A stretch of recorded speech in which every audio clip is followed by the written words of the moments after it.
जय हिंद दोस्तों। स्वागत है फिर से एक नए वीडियो में। तो दोस्तों, आज की इस वीडियो में हम लोग देखेंगे मस्ट 1000 इम्पोर्टेंट क्वेश्चन जो बिहार एसएससी और रेलवे जितने भी एग्जाम हुए हैं उसमें यह सभी प्रश्न पूछे हुए हैं।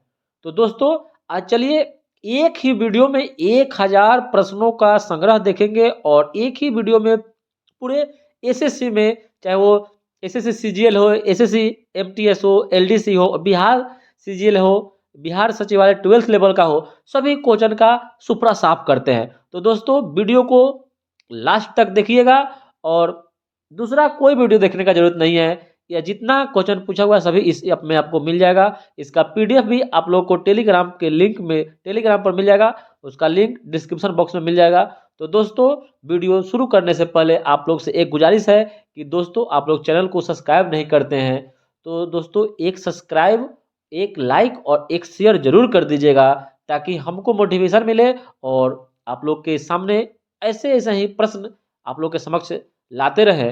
तो दोस्तों, चलिए शुरू करते हैं। पहला प्रश्न है कि किस दल ने 2 वर्ष के समय में 2 प्रधानमंत्री दिए थे? तो इसका सही उत्तर हो जाएगा जनता पार्टी ने, जनता पार्टी। और जनता पार्टी 1977 से लेकर 1980 तक रही थी। अगला प्रश्न है कि 1975 से 77 के बीच आपातकाल के दौरान भारत के प्रधानमंत्री कौन थे? तो हो जाएंगे इंदिरा गांधी। और फिर बनते हैं 1980 से लेकर 1984 में, और 1984 में इनकी मौत हो जाती है, हत्या हो जाती है। ठीक है। अगला प्रश्न है कि लोकसभा में अधिनियमों के अंतर्गत सदन का नेता डैश से है। यदि वह लोकसभा का सदस्य हो तो सदन का नेता प्रधानमंत्री हो गए, सदन का नेता प्रधानमंत्री ही बनते हैं। अगला प्रश्न है कि प्रधानमंत्री पद से पद त्याग, रिजाइन करने वाले प्रथम व्यक्ति कौन है या कौन थे? तो हो जाएंगे मोरारजी देसाई, मोरारजी देसाई। अगला प्रश्न है कि भारत के प्रथम सिख प्रधानमंत्री? तो भारत के प्रथम सिख प्रधानमंत्री मनमोहन सिंह, मनमोहन सिंह।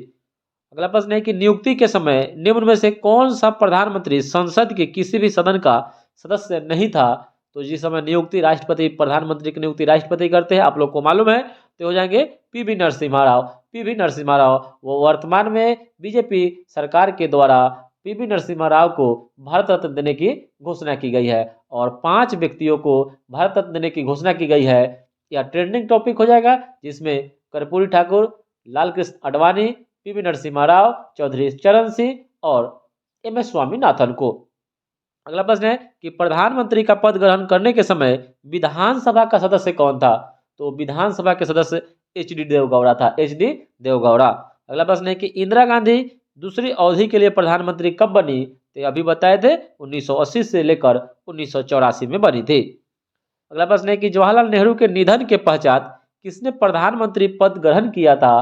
तो हो जाएंगे गुलजारीलाल नंदा। और योजना आयोग के अंतिम उपाध्यक्ष और प्रथम भी पूछता है, प्रथम उपाध्यक्ष यही गुलजारीलाल नंदा थे। अगला प्रश्न है कि वह प्रथम प्रधानमंत्री कौन थे जिन्होंने संसद सत्र में उपस्थिति हुए बिना ही त्याग पत्र दे दिया था? तो हो जाएंगे चौधरी चरण सिंह, चौधरी चरण सिंह, किसानों के नेता चौधरी चरण सिंह।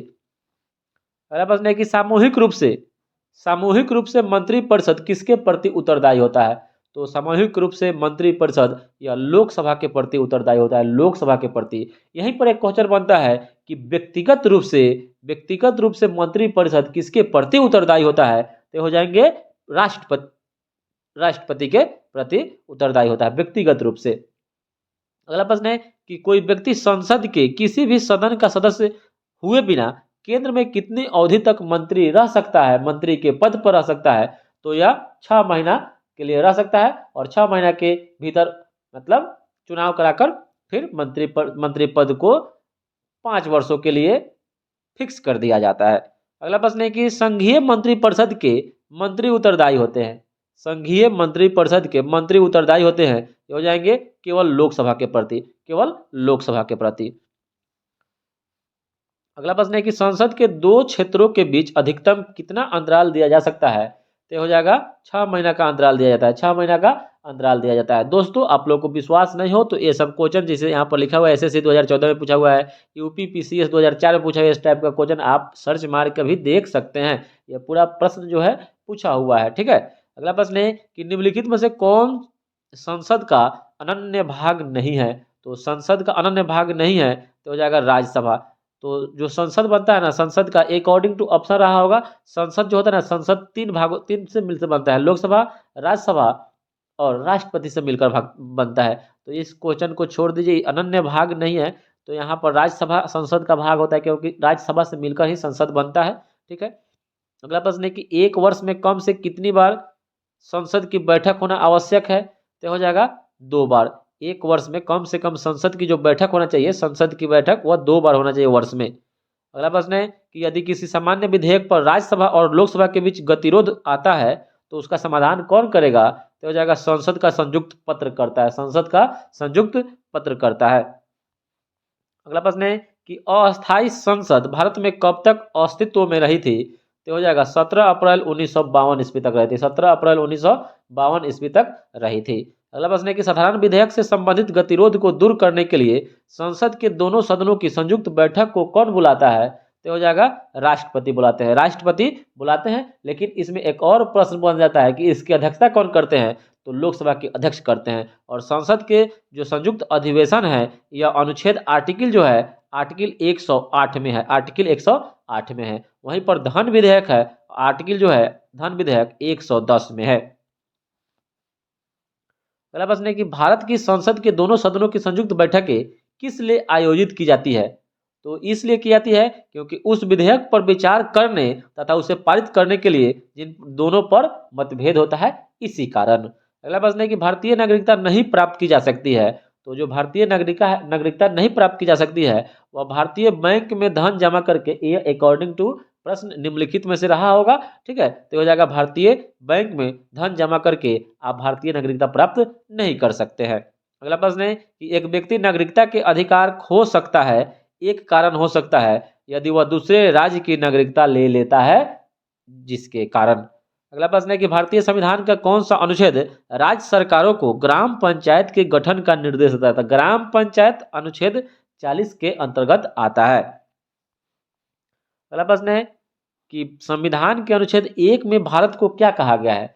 तो संविधान के अनुच्छेद 1 में भारत को राज्यों का संघ कहा गया है, भारत को राज्यों का संघ कहा गया है। अगला प्रश्न है कि भारत संविधान का कौन सा अनुच्छेद मंत्रिपरिषद के गठन के बारे में आधारभूत नियम निर्धारित करता है। तो हो जाएगा अनुच्छेद 75। अनुच्छेद 75 मंत्रिपरिषद के गठन के बारे में संबंधित है। अगला प्रश्न है कि भारतीय संविधान का कौन सा अनुच्छेद नई अखिल भारतीय सेवा की स्थापना का प्रावधान करता है।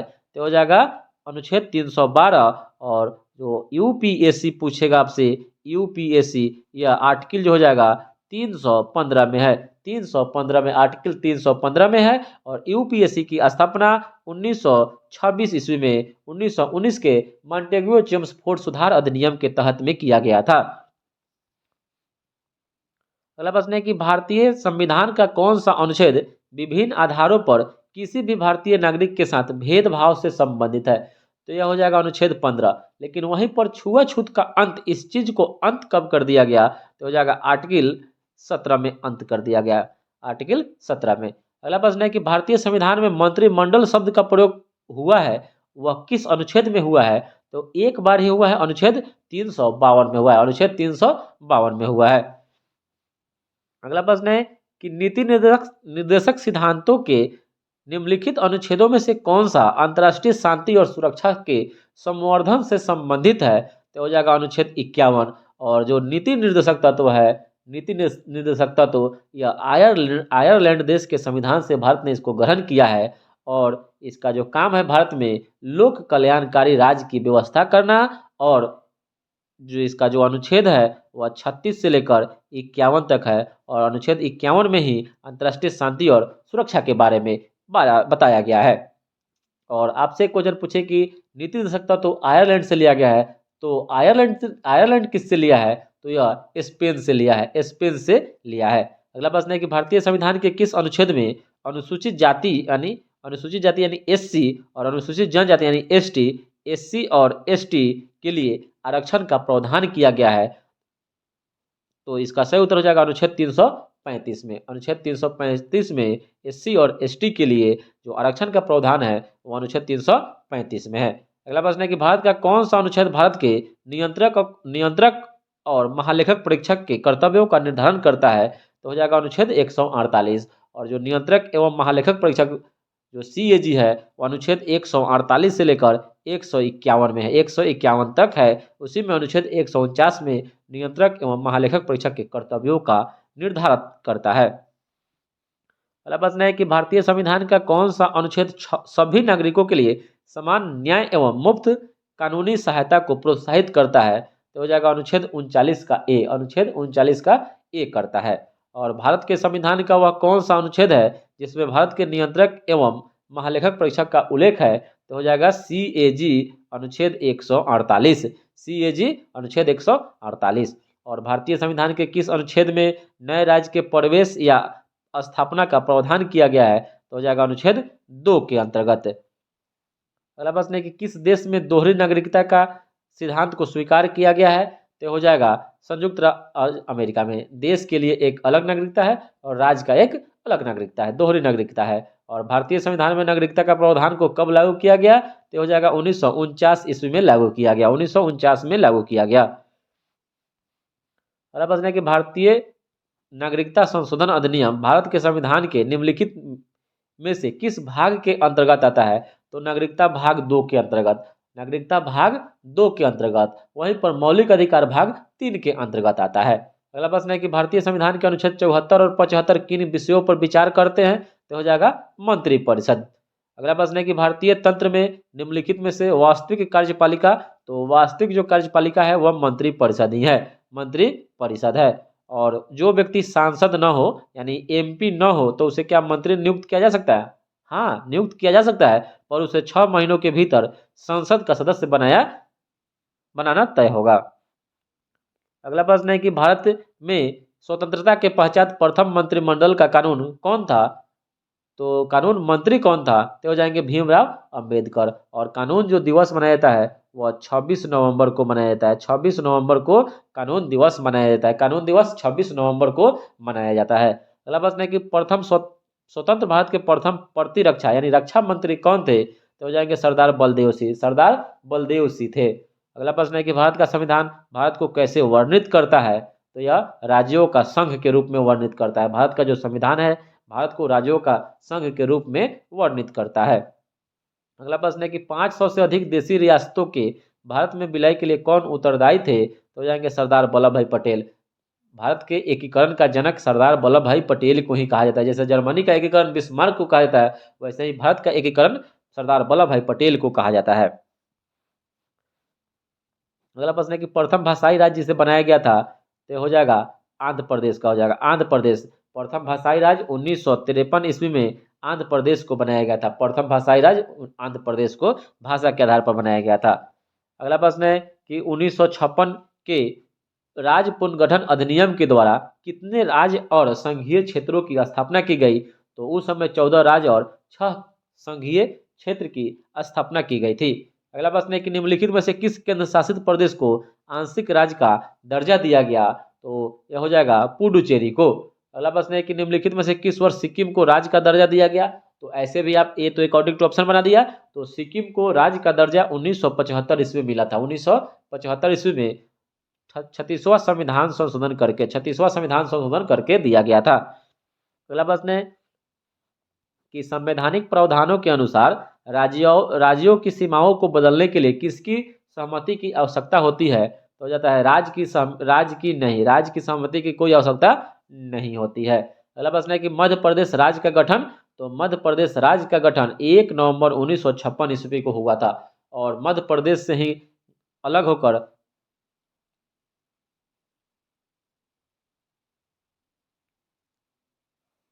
छत्तीसगढ़ का निर्माण हुआ था। छत्तीसगढ़ का निर्माण मध्य प्रदेश से ही अलग हुआ था।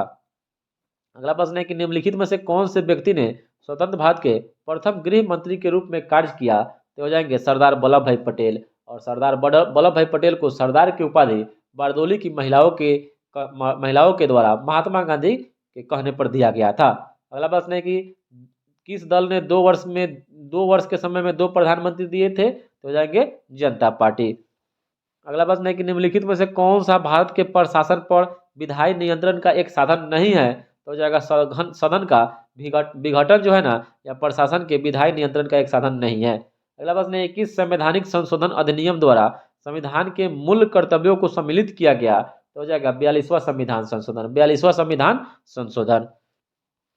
अगला प्रश्न है कि मौलिक कर्तव्यों को निर्धारित किया गया, तो मौलिक कर्तव्यों को निर्धारित किया गया 42वां संविधान संशोधन 1976 के तहत इसको भारत के संविधान में लागू किया गया। और मौलिक कर्तव्यों की संख्या 11 है। मौलिक कर्तव्यों की संख्या 11 है और सरदार स्वयं समिति के सिफारिश पर इसको लागू किया गया। और मौलिक कर्तव्य कहाँ से लिया गया है, तो यह रूस देश के संविधान से लिया गया है और यह भाग 4 के क में है। भाग 4 के क में है। और आपसे पूछे कि अनुच्छेद, तो 51 के क में है। अनुच्छेद 51 के क में है। ठीक है।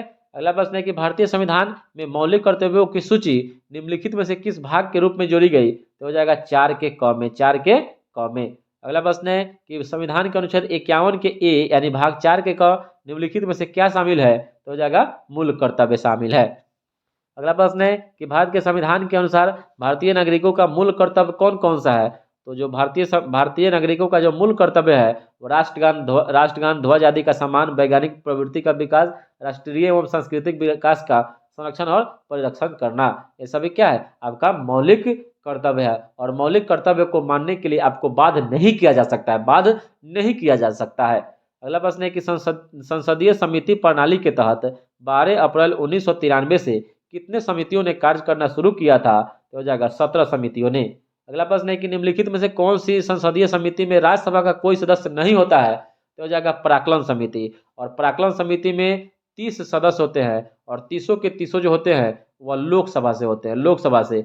और वहीं पर लोक लेखा समिति में 22 सदस्य होते हैं, 15 लोकसभा से, 7 राज्यसभा से होते हैं। अगला प्रश्न वही है कि संयुक्त संसदीय समिति में लोकसभा और राज्यसभा के सदस्यों की संख्या 30 और 15 होती है। यानी संयुक्त संसदीय समिति में लोकसभा सदस्यों की संख्या 15 और राज्यसभा सदस्यों की संख्या, लोकसभा में 15 और राज्यसभा में सीटों की संख्या 15 हो जाएगा। 30 और 15 याद रखिएगा। एक बार और देख लीजिए, संयुक्त संसदीय समिति में लोकसभा तथा राज्यसभा के सदस्यों की संख्या 30 और 15 होता है। अगला प्रश्न है कि निम्न में से कौन सा सार्वजनिक व्यय पर संसदीय नियंत्रण का अंग नहीं है, तो हो जाएगा भारत का न्यायिक एवं महालेखक परीक्षक। और अगला प्रश्न है कि लोक लेखा समिति में कितने सदस्य होते हैं, तो हो जाएगा 22, 15 लोकसभा से और 7 राज्यसभा से। अगला प्रश्न है कि कृषि विषयगत समिति कौन कौन हो जाएगा, तो कृषि विषयगत समिति में कृषि समिति आ जाएगा, पर्यावरण एवं वन समिति आ जाएगा, विज्ञान एवं प्रौद्योगिकी समिति, ये सभी कौन विषयगत समिति है, तो यह तीनों आपका विषयगत समिति है। अगला प्रश्न है कि सामूहिक रूप से मंत्रिपरिषद किसके प्रति उत्तरदायी होता है, तो हो जाएगा लोकसभा के प्रति। और सार्वजनिक लोक लेखा समिति में राज्यसभा के कितने सदस्य होते हैं, तो हो जाएगा 7 होते हैं। अगला प्रश्न है कि किन राज्यों में साझा उच्च न्यायालय है, तो हो जाएगा महाराष्ट्र और गोवा में, महाराष्ट्र और गोवा में। अगला प्रश्न है कि अंडमान और निकोबार द्वीप समूह पर निम्नलिखित उच्च न्यायालयों में से किसका एक क्षेत्राधिकार है, तो हो जाएगा कोलकाता उच्च न्यायालय का, कलकत्ता उच्च न्यायालय का। अगला प्रश्न है कि भारत के 25 उच्च न्यायालयों में किसकी स्थापना सबसे बाद में हुई है, तो हो जाएगा आंध्र प्रदेश उच्च न्यायालय की स्थापना सबसे बाद में हुई है। अगला प्रश्न है कि उत्तराखंड उच्च न्यायालय की स्थापना कहाँ की गई है, तो हो जाएगा नैनीताल में।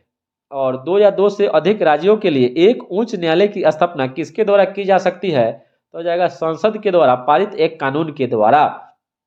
और अगला प्रश्न है कि बंदी प्रत्यक्षीकरण याचिका के अतिरिक्त किस याचिका को उच्च न्यायालय जारी कर सकता है, तो हो जाएगा उत्प्रेषण, परमादेश और अधिकार परीक्षा। तो यह जो क्या है, यह रीट है, WRIT रीट, यह SC सुप्रीम कोर्ट के द्वारा जारी किया जाता है। और सुप्रीम कोर्ट 5 तरह के रीट जारी करता है, 5 तरह के, वही सही हाई कोर्ट भी 5 तरह का रीट जारी करता है। अगला प्रश्न है कि सबसे पहले किस उच्च न्यायालय ने घोषणा किया था कि बंद असंवैधानिक है।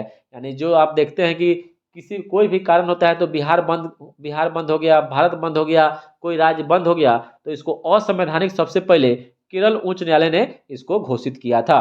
अगला प्रश्न है कि किसी न्यायाधीश को एक उच्च न्यायालय से दूसरे में स्थानांतरित यानी ट्रांसफर करने का अधिकार किसको पास है? तो हो जाएगा भारत के राष्ट्रपति के पास है, भारत के राष्ट्रपति के पास। अगला प्रश्न है कि उच्च न्यायालय के मुख्य न्यायाधीश और अन्य न्यायाधीश कितनी आयु तक अपने पद पर बने रह सकते हैं? तो उच्च न्यायालय तो 62 वर्ष हो जाएगा, और वहीं पर आपका सुप्रीम कोर्ट रहता तो 65 साल होता। ठीक है। अगला प्रश्न है कि भारत में चलित न्यायालय यानी मोबाइल कोर्ट का या किसका मानस पुंज है या किसका दिमाग का उपज है? तो हो जाएगा doctor APJ Abdul Kalam Azad, APJ Abdul Kalam Azad. अगला प्रश्न है कि आंध्र प्रदेश उच्च न्यायालय कब अस्तित्व में आया? तो हो जाएगा 1 जनवरी 2019 से। अगला प्रश्न है कि भारत का 25वां उच्च न्यायालय हाई कोर्ट, तो हो जाएगा आंध्र प्रदेश उच्च न्यायालय। अगला प्रश्न है कि उच्च न्यायालय का न्यायाधीश बनने के लिए कम से कम कितने वर्ष तक की उच्च न्यायालय के अधिवक्ता के रूप में यानी वकील के रूप में वकालत का अनुभव होना चाहिए? तो हो जाएगा 10 वर्ष। 10 वर्ष इसका सही उत्तर हो जाएगा, 10 वर्ष इसका सही उत्तर हो जाएगा। अगला प्रश्न है कि राज्य सरकार का संवैधानिक प्रमुख कौन होता है? तो राज्य सरकार का जो संवैधानिक प्रमुख राज्यपाल होते हैं, राज्यपाल। और राज्यपाल सोने के पिंजरे में निवास करने वाली एक चिड़िया के समतुल्य है, यह कथन किनका है? तो हो जाएंगे सरोजिनी नायडू का, सरोजिनी नायडू का। अगला प्रश्न है कि भारत के किसी राज्य की राज्यपाल बनने वाली प्रथम महिला थी? सरोजिनी नायडू। और सरोजिनी नायडू प्रथम भारतीय महिला भारतीय राष्ट्रीय कांग्रेस की महिला अध्यक्ष बनने वाली थी। अगला प्रश्न है कि राज्यों के गवर्नर संविधान के किस अंतर्गत किसके प्रति अपने आचरण के लिए उत्तरदायी होते हैं? तो हो जाएगा राष्ट्रपति के प्रति।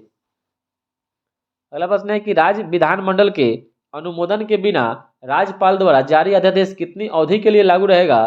तो हो जाएगा सप्ताह तक ही लागू होता है। और जो राज्यपाल जो अध्यादेश जारी करते हैं वह 213 आर्टिकल के तहत करते हैं, 213 आर्टिकल के तहत करते हैं। वहीं पर राष्ट्रपति जो अध्यादेश जारी करते हैं वह 123 अनुच्छेद के तहत जारी करते हैं।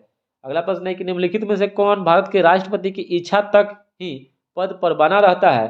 तो हो जाएंगे राज्यपाल। और निम्नलिखित में से कौन भारत के राष्ट्रपति की इच्छा तक बने रहते हैं? तो राज्यपाल इसका सही उत्तर हो जाएगा। अगला प्रश्न है कि गवर्नर द्वारा जारी किया गया अध्यादेश किसके द्वारा मंजूर किया जाता है? तो हो जाएगा विधानमंडल के द्वारा, विधानमंडल के द्वारा। अगला प्रश्न है कि किसी राज्य में राज्यपाल की नियुक्ति संविधान के अनुच्छेद 100 कितने के तहत होगी? तो अनुच्छेद 155 के तहत, यानी किसी भी राज्य में राज्यपाल की नियुक्ति अनुच्छेद 155 के तहत होती है। अगला प्रश्न है किसी राज्य के राज्यपाल को निम्नलिखित में से किसकी शक्ति प्राप्त नहीं है? तो हो जाएगा विधानसभा को स्थगित करने का प्राप्त या जो अधिकार है यह राज्यपाल को नहीं है। वहीं पर राष्ट्रपति को लोकसभा को विघटन करने का अधिकार प्राप्त है, जो अनुच्छेद 85 में बताया गया। अनुच्छेद 85 में राष्ट्रपति लोकसभा को भंग कर सकते हैं टाइम से पहले। अगला प्रश्न है कि भारतीय उच्चतम न्यायालय के न्यायाधीशों की नियुक्ति कौन करता है? तो हो जाएगा राष्ट्रपति करते हैं, राष्ट्रपति करते हैं। अगला प्रश्न है कि दो या दो से अधिक राज्यों के बीच किसी विवाद के मामले में निर्णय लेने की सर्वोच्च न्यायालय की शक्ति को क्या कहते हैं? तो इसको आरंभिक अधिकारिता के क्षेत्र में ही इसको रखा गया है, उसी को आरंभिक अधिकारिता कहते हैं। अगला प्रश्न है कि राष्ट्रपति और उपराष्ट्रपति के निर्वाचन में विवाद के मामलों को किसको प्रस्तुत किया जाता है? तो जाएगा भारत का उच्चतम न्यायालय को, भारत का उच्चतम न्यायालय को प्रस्तुत किया जाता है, भारत के उच्चतम न्यायालय को। अगला प्रश्न है कि उच्चतम न्यायालय के मुख्य न्यायाधीश कितने वर्ष तक की आयु तक पदाधारी रहते हैं? तो हो जाएगा 65 वर्ष, 65 वर्ष तक रहते हैं। अगला प्रश्न है कि सर्वोच्च न्यायालय का न्यायाधीश कितनी आयु तक कार्यरत रहता है? तो हो जाएगा 65 वर्ष।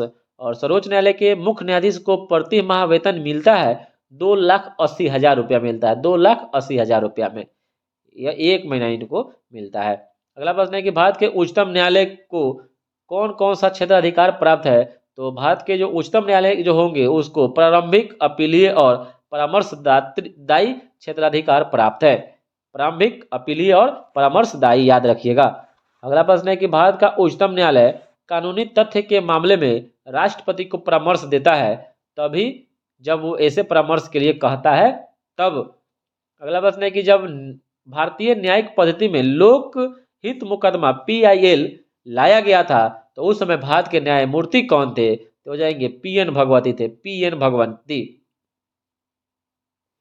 अगला प्रश्न है कि निम्नलिखित में से उच्चतम न्यायालय की सबसे पहली महिला न्यायाधीश कौन थी? तो हो जाएंगी फातिमा बीबी। और सर्वोच्च न्यायालय के जजों का जो वेतन मिलता है किससे आहरित होता है, तो हो जाएगा संचित निधि से। और जो संचित निधि है वह अनुच्छेद 266 के अंतर्गत आता है। 206 कि सर्वोच्च न्यायालय के मुख्य न्यायाधीश के पद पर सबसे कम समय तक कौन आसीन रहा था, तो हो जाएंगे केएन सिंह। शॉर्ट फॉर्म में आपको मिलता है केएन सिंह, उनका नाम था कमल नारायण सिंह, कमल नारायण सिंह। प्रश्न है कि मुख्यमंत्री की नियुक्ति किसके द्वारा की जाती है, तो हो जाएगा राज्यपाल के द्वारा की जाती है। अगला प्रश्न है कि निम्नलिखित में से किसे राज्यों में विधानमंडल का भाग नहीं माना जाता है, तब विधानमंडल का भाग मुख्यमंत्री को नहीं माना जाता है। अगला प्रश्न है कि निम्नलिखित में से कौन केरल के पहले मुख्यमंत्री थे, तो हो जाएगा EMS नंबूदुरीपाद थे, नंबूदुरीपाद। अगला प्रश्न है कि किसी भारतीय राज्य की प्रथम महिला मुख्यमंत्री बनी थी, तो हो जाएंगे सुचेता कृपलानी, जो उत्तर प्रदेश की महिला मुख्यमंत्री प्रथम। अगला प्रश्न है कि राज्यों में मुख्यमंत्री सहित मंत्रिपरिषद में मंत्रियों की न्यूनतम संख्या क्या हो सकती है, तो 12 हो सकती है। दिल्ली में या अपवाद में है। अगला प्रश्न है कि निम्नलिखित में से किस राज्य में विधानमंडल का ऊपरी सदन या विधान परिषद नहीं है, तो यह है केवल 6 राज्यों में, और अभी वर्तमान में 28 राज्य और 8 केंद्र शासित प्रदेश है, जिसमें 22 राज्यों में यह नहीं है, तो ये अकॉर्डिंग टू ऑप्शन या पश्चिम बंगाल राज्य में नहीं है। अगला प्रश्न है कि बिहार विधान परिषद में सदस्यों की संख्या कितनी है, तो बिहार विधान परिषद में सदस्यों की संख्या 75 है, और बिहार विधान परिषद को उच्च सदन कहा जाता है। वहीं पर विधानसभा में 243 सीट है, 243 सीट है। लोकसभा में 16 सीट है, राज्यसभा में 16 सीट है, और लोकसभा में 40 सीट है। लोकसभा में 40, जिसमें 40 में 39 भारतीय जनता पार्टी के पास है, और 16 राज्यसभा सीटों की संख्या है। अगला प्रश्न है कि क्या किसी राज्य के विधान परिषद के उत्पादन की प्रक्रिया में परिषद की कोई भूमिका होती है, तो परिषद की कोई भूमिका नहीं होती है। अगला प्रश्न है कि राज्य विधान परिषद के निर्वाचन क्षेत्रों का परिसीमन किसके द्वारा किया जाता है, तो हो जाएगा परिसीमन आयोग के द्वारा किया जाता है। और निम्नलिखित में से किस राज्य में द्विसदनात्मक विधायिका का प्रावधान नहीं है, तो ये अकॉर्डिंग टू ऑप्शन याद रखेगा मध्य प्रदेश में नहीं है। अगला प्रश्न है कि भारत में राज्य विधान परिषद के सदस्यों का कितना हिस्सा स्थानीय निकायों द्वारा चुना जाता है, तो हो जाएगा 1/3 भाग को चुना जाता है। अगला प्रश्न है कि मुख्यमंत्री की नियुक्ति किसके द्वारा किया जाता है, तो हो जाएगा राज्यपाल के द्वारा।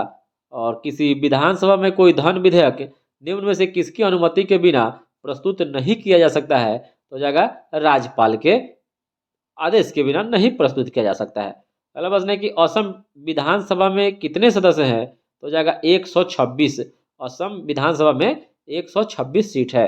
अगला प्रश्न है कि विधानसभा का सदस्य बनने के लिए न्यूनतम आयु 25 साल होना चाहिए, 25 साल होना चाहिए। अगला प्रश्न है कि राज्य की विधानसभा के सत्रावसान के आदेश किसके द्वारा दिए जाते हैं, तो हो जाएगा ये राज्यपाल के द्वारा दिया जाता है। और विधानसभा का अध्यक्ष का चुनाव कौन करता है, तो विधानसभा के सदस्य करते हैं, विधानसभा के सदस्य करते हैं। और अगला प्रश्न है कि राज्य मंत्रिपरिषद सामूहिक रूप से किसके प्रति उत्तरदायी होती है, तो हो जाएगा विधानसभा के प्रति उत्तरदायी होती है।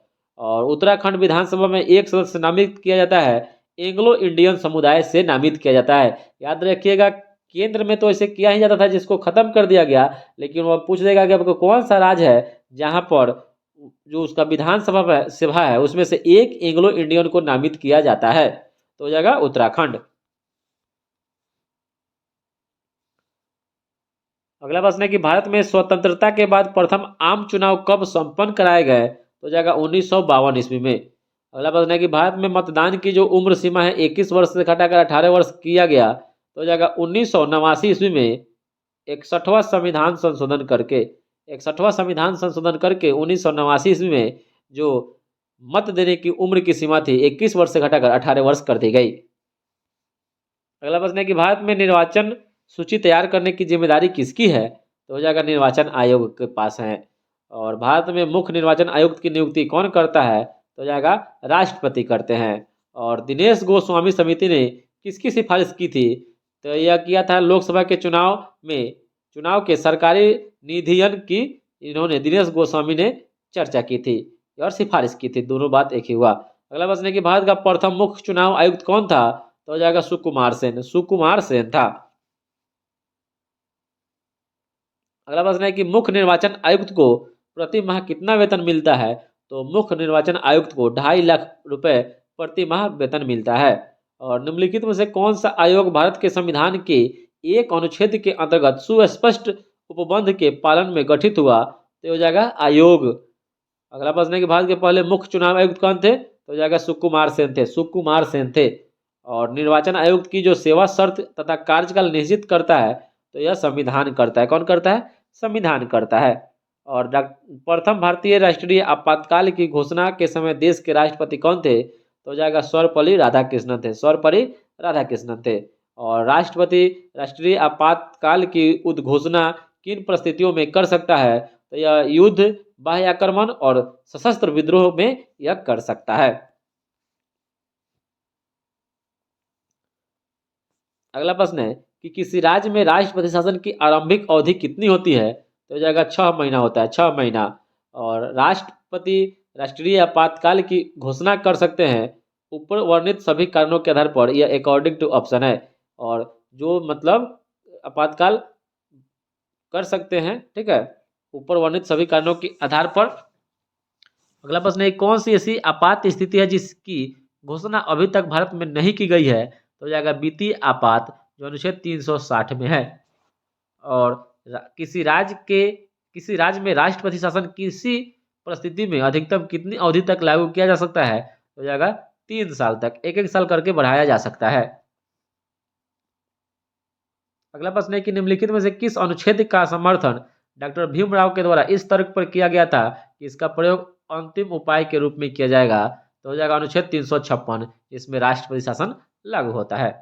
अगला प्रश्न है कि वित्तीय आपात स्थिति के दौरान राज्य विधान मंडलों द्वारा पारित सभी वित्त विधेयकों को निम्नलिखित में से किसके विचारार्थ आरक्षित रखा जाता है?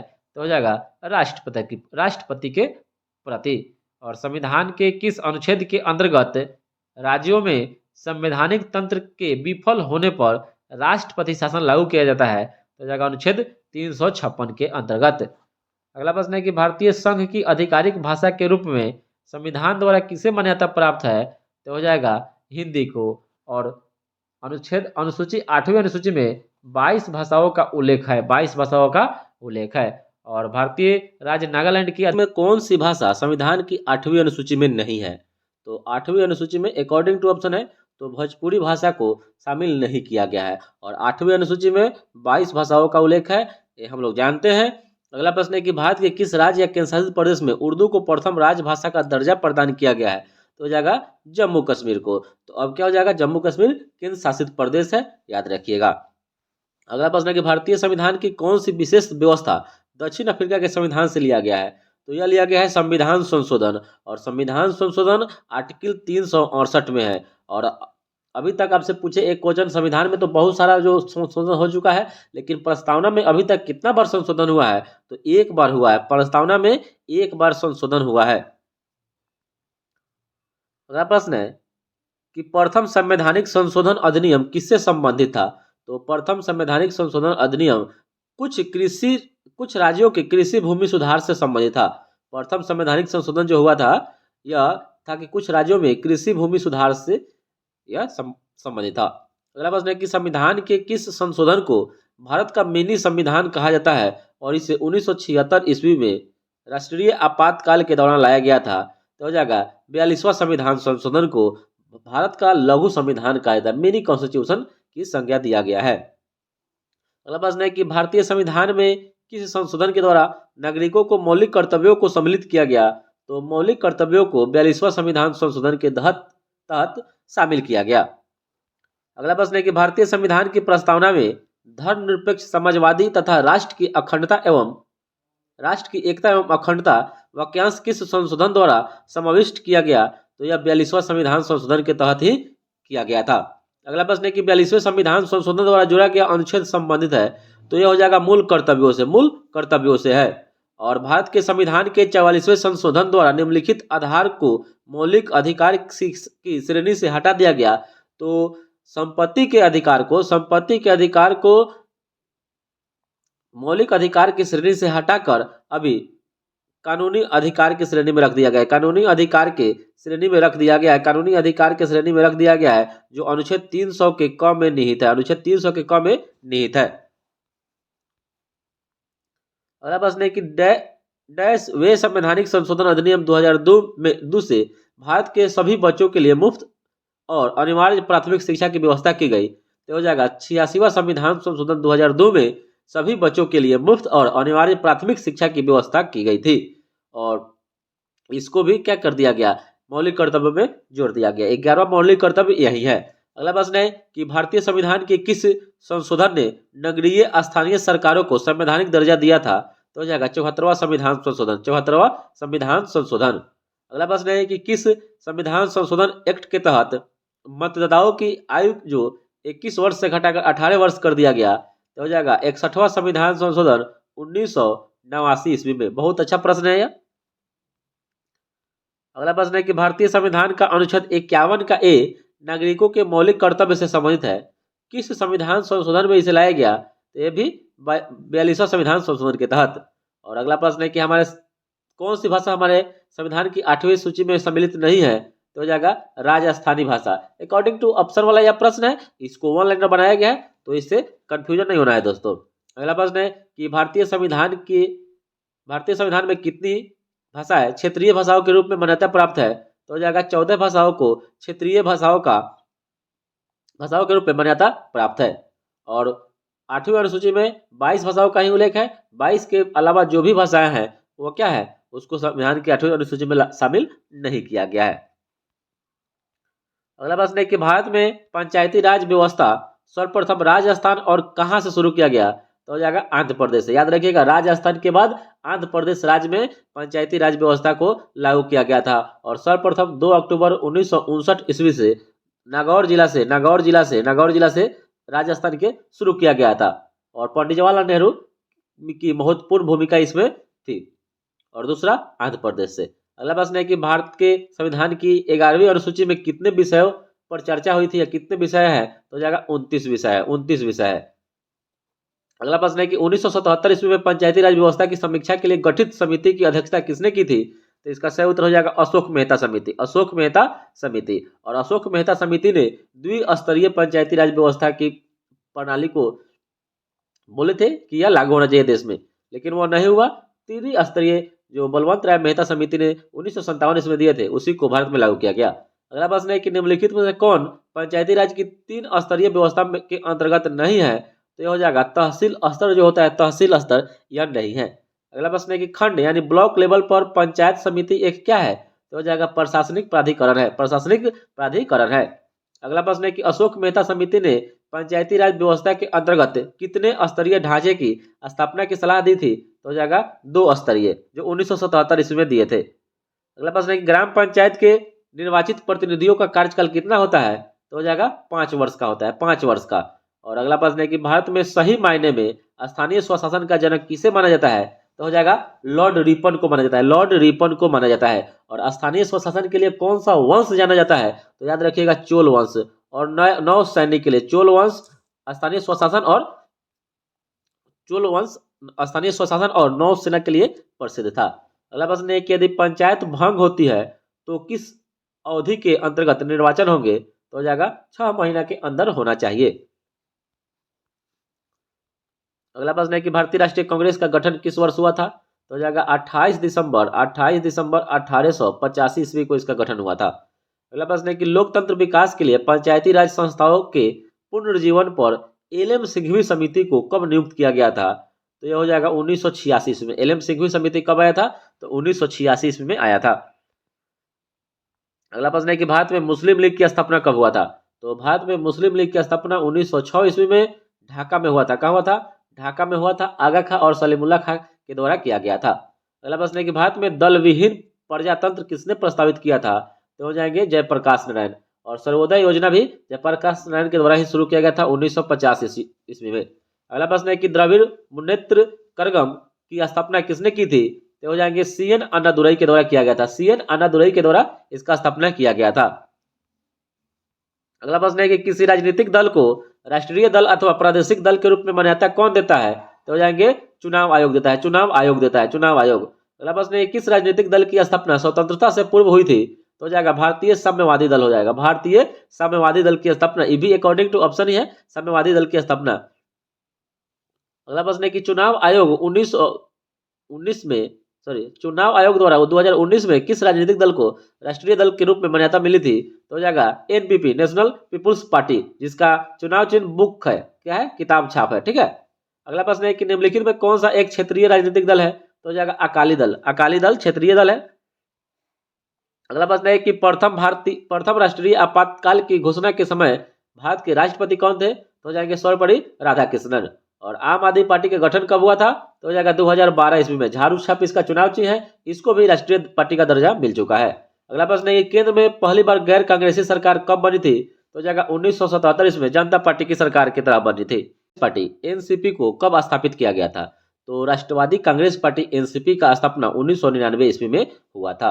अगला प्रश्न है कि राष्ट्रपति आंग्ल भारतीय समुदाय के कितने प्रतिनिधियों को लोकसभा में मनोनीत करता है? तो हो जाएगा 2 करते थे, अब इस प्रथा को खत्म कर दिया गया।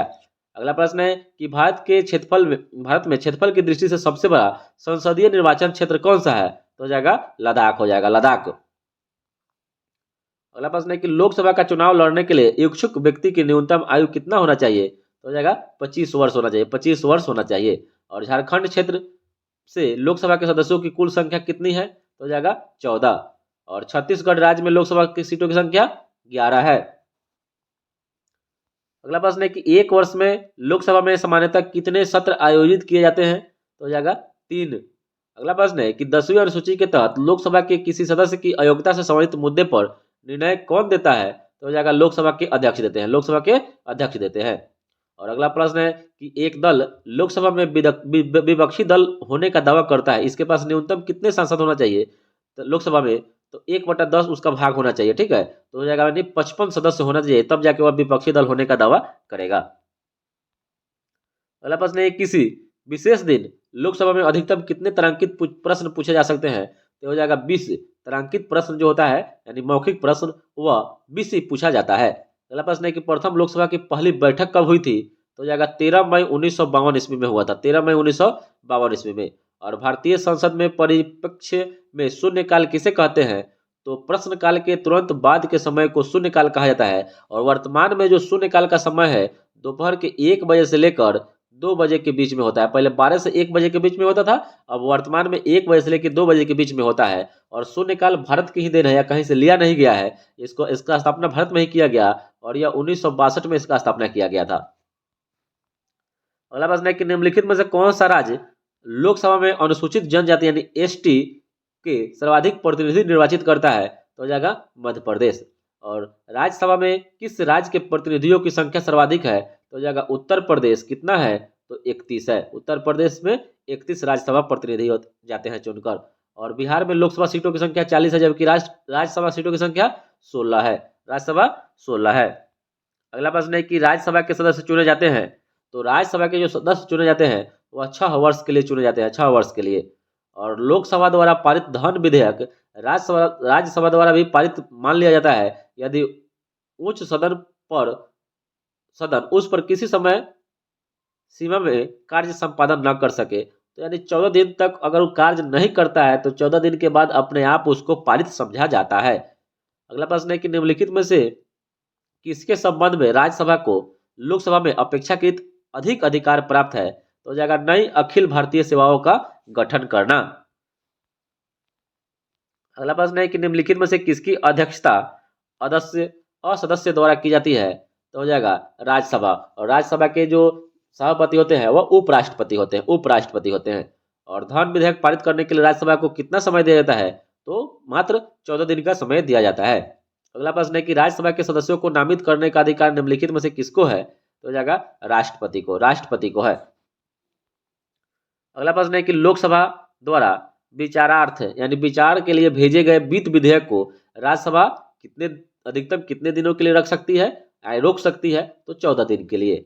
और राज्यसभा का विशिष्ट क्षेत्र अधिकार होता है राज्य सूची के किसी विषय पर संसद को कानून बनाने के लिए प्राधिकृत करने में।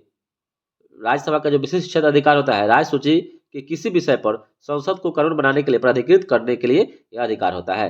और राज्य सूची में वर्तमान में 61 विषय है। और राज्यसभा का सर्वप्रथम गठन कब हुआ? तो हो जाएगा 3 अप्रैल 1952 ईस्वी को हुआ था। और राष्ट्रपति पद का चुनाव संबंधी विवाद किसे निर्देशित किया जाता है? तो हो जाएगा उच्चतम न्यायालय को, यानी सर्वोच्च न्यायालय को निर्देशित किया जाता है।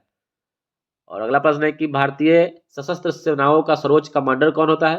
तो यह राष्ट्रपति होते हैं। और राष्ट्रपति को निम्नलिखित में से कौन पद और गोपनीयता की शपथ दिलाता है? तो यह भारत का मुख्य न्यायाधीश दिलाता है। और भारत के राष्ट्रपति को उसके पद से हटाया जा सकता है, तो यह संसद के द्वारा हटाया जा सकता है। और इनको हटाने से पहले 14 दिन पूर्व सूचना दिया जाता है और इन पर महाभियोग लगाया जाता है। और महाभियोग संसद के किसी भी सदन में लगाया जा सकता है। अगला प्रश्न है कि भारत के संविधान का भाग 3 का संबंध किससे है? भाग 3 तो हो जाएगा मौलिक अधिकार से है। और मौलिक अधिकारों का निलंबन कौन कर सकता है? तो यह राष्ट्रपति कर सकते हैं। जब राष्ट्रीय आपात राष्ट्रपति शासन वगैरह लागू होता है तो उसमें मौलिक अधिकारों को निलंबन कर दिया जाता है, दो छोड़कर, प्राण एवं दैहिक स्वतंत्रता को छोड़कर और सबको निलंबन कर दिया जाता है। अगला प्रश्न है भारतीय संविधान के अंतर्गत मूल अधिकारों का संरक्षक कौन है? तो हो जाएगा न्यायपालिका है। और अगला प्रश्न है कि निम्नलिखित अनुच्छेदों में कौन सा वर्ग हीन है? तो अकॉर्डिंग टू ऑप्शन है तो जो आर्टिकल 19 है, आर्टिकल 19 का संबंध स्वतंत्रता से है। स्वतंत्रता का अधिकार है अनुच्छेद 19 से लेकर 22 तक है। 19 से लेकर 22 तक में स्वतंत्रता के अधिकार के बारे में दिया गया है। अगला प्रश्न है कि स्वतंत्रता के मूल अधिकार से संबंधित संविधान के अनुच्छेद 19 के अंतर्गत कितने प्रकार की स्वतंत्रता प्रत्याभूत है? तो हो जाएगा 6 प्रकार के, और मूल अधिकारों की संख्या 6 है।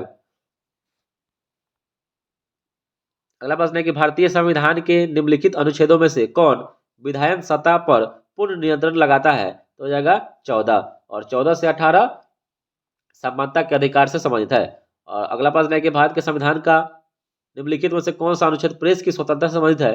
तो प्रेस की स्वतंत्रता अनुच्छेद 19 के अंतर्गत आता है। 19 के ए में प्रेस की स्वतंत्रता है, बोलने की स्वतंत्रता। अगला प्रश्न है कि धार्मिक स्वतंत्रता का अधिकार संशोधन संविधान के किन अनुच्छेद में वर्णित है? धार्मिक स्वतंत्रता का अधिकार, तो धार्मिक स्वतंत्रता का अधिकार अनुच्छेद 25 से 28 के बीच में है। अगला प्रश्न है कि निम्नलिखित में से कौन मौलिक अधिकार नहीं है? तो हड़ताल पर जाने का अधिकार या मौलिक अधिकार की श्रेणी में नहीं आता है। अगला प्रश्न है कि धार्मिक स्वतंत्रता का अधिकार किस अनुच्छेद के द्वारा दिया गया है? तो धार्मिक स्वतंत्रता का अधिकार अनुच्छेद 25 के अंतर्गत है। और भारत के संविधान के अनुसार जो संवैधानिक अधिकार है किंतु मूलभूत अधिकार नहीं है, तो हो जाएगा संपत्ति का अधिकार हो जाएगा। और यह क्या है? अब विधि यानी कानूनी अधिकार के अंतर्गत आता है। और अगला प्रश्न है कौन व्यक्तिगत स्वतंत्रता से संबंधित है? तो हो जाएगा बंदी प्रत्यक्षीकरण। और भारत के प्रथम प्रधानमंत्री कौन थे? तो हो जाएंगे जवाहरलाल नेहरू।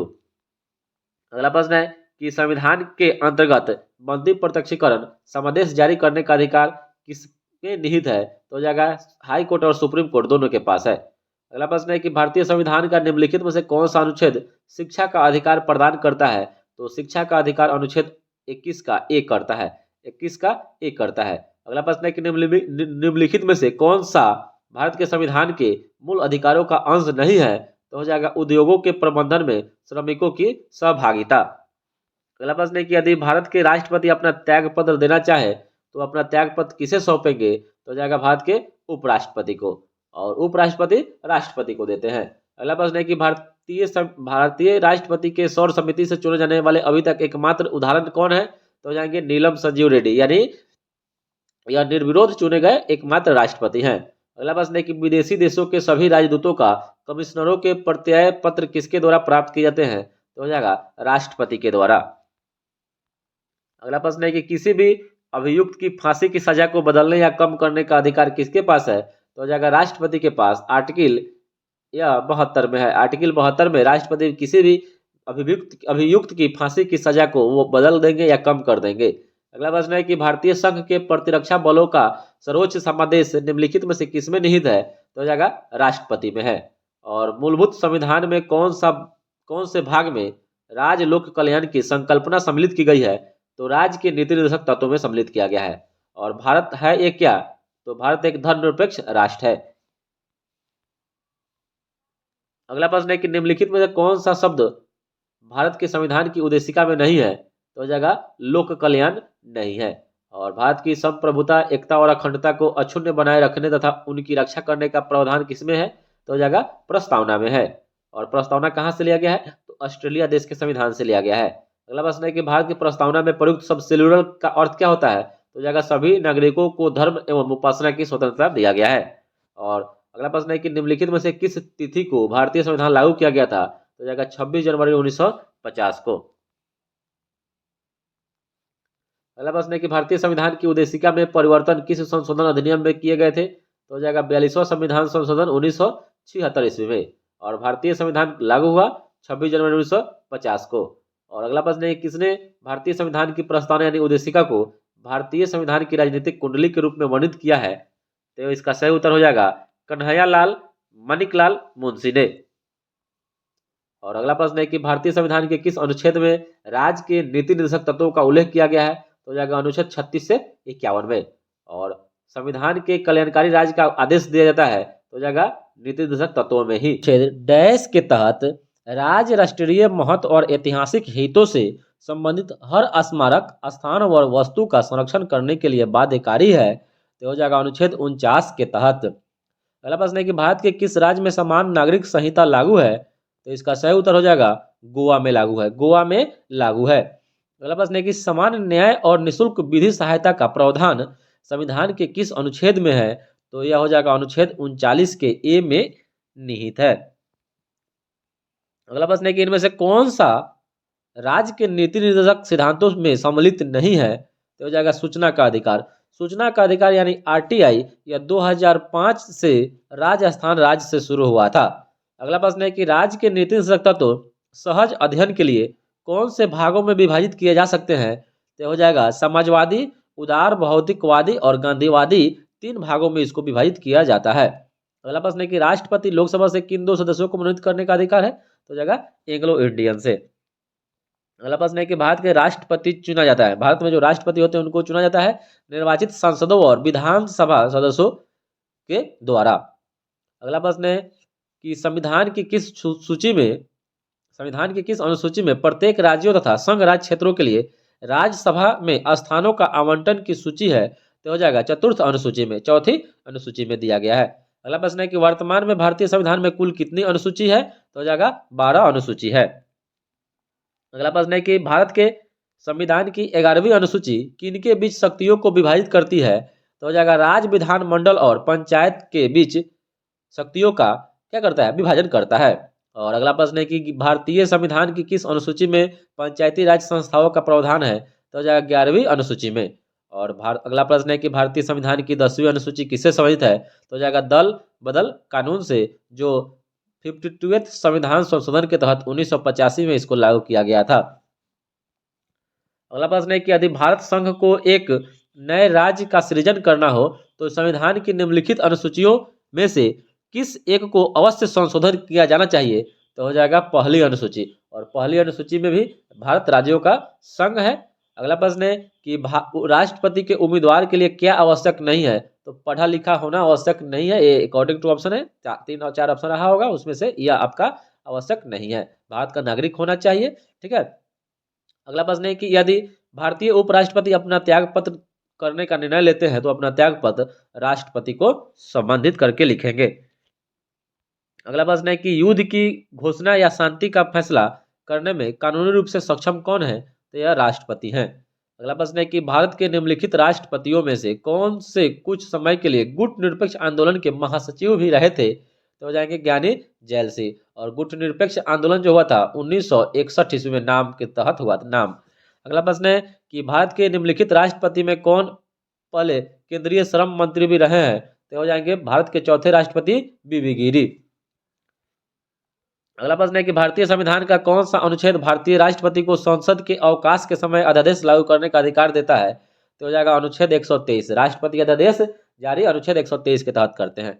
उपराष्ट्रपति संसद सदस्य नहीं होता है। अगला प्रश्न है कि भारत के उपराष्ट्रपति को कौन निकाल सकता है, तो लोकसभा की सम्मति से राज्यसभा निकाल सकता है। और भारत के उपराष्ट्रपति का निर्वाचन संसद के दोनों सदनों के द्वारा होता है, दोनों सदनों के द्वारा होता है। अगला प्रश्न है कि उपराष्ट्रपति को पद की गोपनीयता की शपथ कौन दिलाते हैं? तो जाएंगे राष्ट्रपति, और राष्ट्रपति को सर्वोच्च न्यायालय के मुख्य न्यायाधीश। अगला प्रश्न है कि भारत के उपराष्ट्रपति पर महाभियोग किसके द्वारा लगाया जाता है? तो यह हो जाएगा राज्यसभा के द्वारा। अगला प्रश्न है कि भारत के उपराष्ट्रपति के पद पर 2 बार लगातार कौन बना रहा था? तो जाएंगे सर्वपल्ली राधाकृष्णन, और सर्वपल्ली राधाकृष्णन के जन्मदिन पर भारत में शिक्षक दिवस 5 सितंबर को मनाया जाता है। अगला प्रश्न है कि भारत का वह कौन से एकमात्र दूसरे उपराष्ट्रपति हैं जिन्होंने सर्वपल्ली राधाकृष्णन के बाद दूसरी अनुक्रमिक अवधि में मत प्राप्त किया? तो जाएंगे M H Ansari, M H Hamid Ansari हो जाएंगे। ठीक है।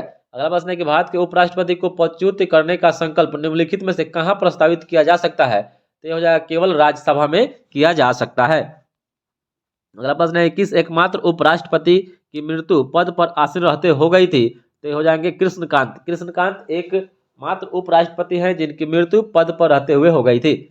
अगला प्रश्न है कि निम्नलिखित में से कौन सबसे कम समय के लिए उपराष्ट्रपति पद पर आसीन रहे थे? तो हो जाएंगे बीबी गिरी, बीबी गिरी हो जाएंगे।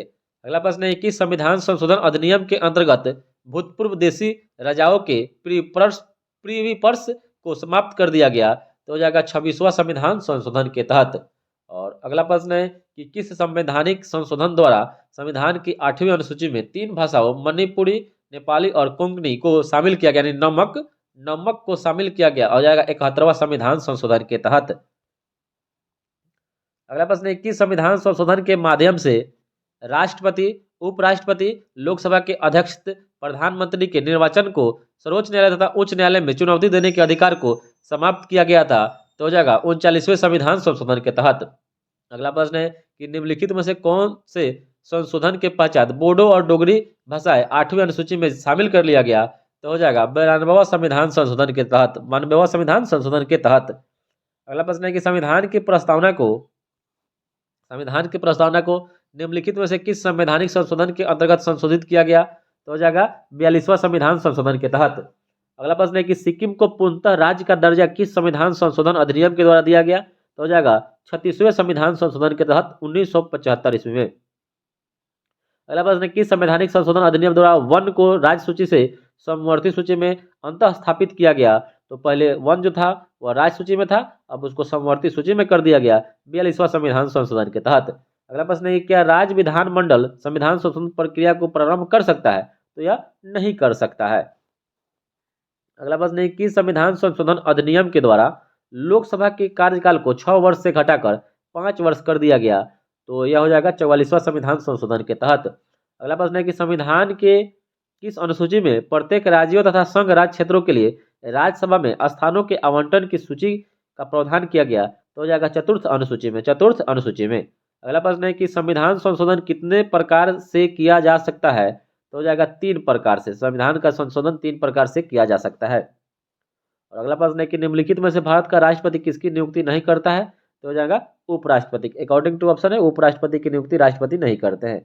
अगला प्रश्न है कि राष्ट्रपति किस सूची के विषयों पर अध्यादेश जारी नहीं कर सकते हैं? तो हो जाएगा राजसूची के विषय पर राज्यपाल अध्यादेश जारी करते हैं 213 अनुच्छेद के तहत। अगला प्रश्न है कि संसद के सदनों को बुलाने की शक्ति राष्ट्रपति के पास है। संयुक्त अधिवेशन राष्ट्रपति ही बुलाते हैं, लेकिन अध्यक्षता लोकसभा के अध्यक्ष करते हैं। अगला प्रश्न है कि भारतीय सशस्त्र सेनाओं का सर्वोच्च कमांडर कौन होता है? तो जाएंगे राष्ट्रपति होते हैं। और राष्ट्रपति संविधान के किस अनुच्छेद के तहत भारत के मुख्य न्यायाधीश के समक्ष शपथ ग्रहण करता है? तो जाएगा अनुच्छेद 60 के तहत। और लोकसभा राष्ट्रपति के त्याग पत्र की सूचना उपराष्ट्रपति किसको देता है? तो यह लोकसभा के अध्यक्ष को। अगला प्रश्न है कि सांसदों एमपी के वेतन का निर्णय कौन करता है? तो यह संसद करता है, संसद करता है। अगला प्रश्न है कि भारतीय संसद की संप्रभुता प्रतिबंधित है? तो हो जाएगा न्यायिक समीक्षा से है। और राष्ट्रपति पद के चुनाव संबंधी विवाद को किसे निर्देशित किया जाता है? तो हो जाएगा उच्चतम न्यायालय को। और मौलिक कर्तव्यों को संविधान में सम्मिलित किए जाने का प्रयोजन है विनाशक और असंवैधानिक गतिविधियों को नियंत्रित करना। और अगला प्रश्न है कि किस अनुच्छेद के तहत संसद को नागरिकता के संबंध में कानून बनाने का अधिकार प्रदान किया गया है? तो हो जाएगा अनुच्छेद 11 के तहत। अगला प्रश्न है कि मूल अधिकार मूल कहलाते हैं क्योंकि यह मानव के प्राकृतिक और अप्रतिदेय अधिकार हैं इसी कारण। अगला प्रश्न है कि भारतीय संविधान के अनुच्छेद में किस अनुच्छेद में प्रेस की स्वतंत्रता दी गई है? तो हो जाएगा अनुच्छेद 19 के ए या आई, जो भी कहिए। अगला प्रश्न है कि भारतीय संविधान की तीसरी अनुसूची का संबंध शपथ माने ओथ से है, शपथ और प्रतिज्ञान से है। अगला प्रश्न है कि भारतीय संविधान के किस अनुच्छेद में अल्पसंख्यकों के हितों के संरक्षण की व्यवस्था है? तो हो जाएगा अनुच्छेद 29 में। बहुत ही इंपॉर्टेंट प्रश्न है। अगला प्रश्न है कि भारतीय उच्चतम न्यायालय के न्यायाधीशों की नियुक्ति राष्ट्रपति करते हैं और राज्यपाल के पद पर नियुक्ति की न्यूनतम जो उम्र है, सीमा है, वो 35 वर्ष है। 35 वर्ष होना चाहिए। अगला प्रश्न है कि राज्यपाल का वेतन और भत्ता किस कोष से आता है? तो राज्य की संचित निधि से आता है। अगला प्रश्न है किन राज्यों में साझा उच्च न्यायालय है? तो ये हो जाएगा साझा उच्च न्यायालय तो महाराष्ट्र और गोवा में है। और अगला प्रश्न है कि छत्तीसगढ़ उच्च न्यायालय कहाँ स्थित है? तो हो जाएगा बिलासपुर में है। कहाँ है? बिलासपुर में है। अगला प्रश्न है कि भारतीय महानियंत्रक और महालेखक परीक्षक किसके लिए एक मित्र, दार्शनिक और मार्गदर्शक के रूप में कार्य करता है? तो हो जाएगा लोक लेखा समिति के लिए। अगला प्रश्न है कि मंत्रिपरिषद में कितने स्तर के मंत्री होते हैं? तो 3 प्रकार के, कैबिनेट मंत्री, राज्य मंत्री और उप मंत्री, याद रखिएगा।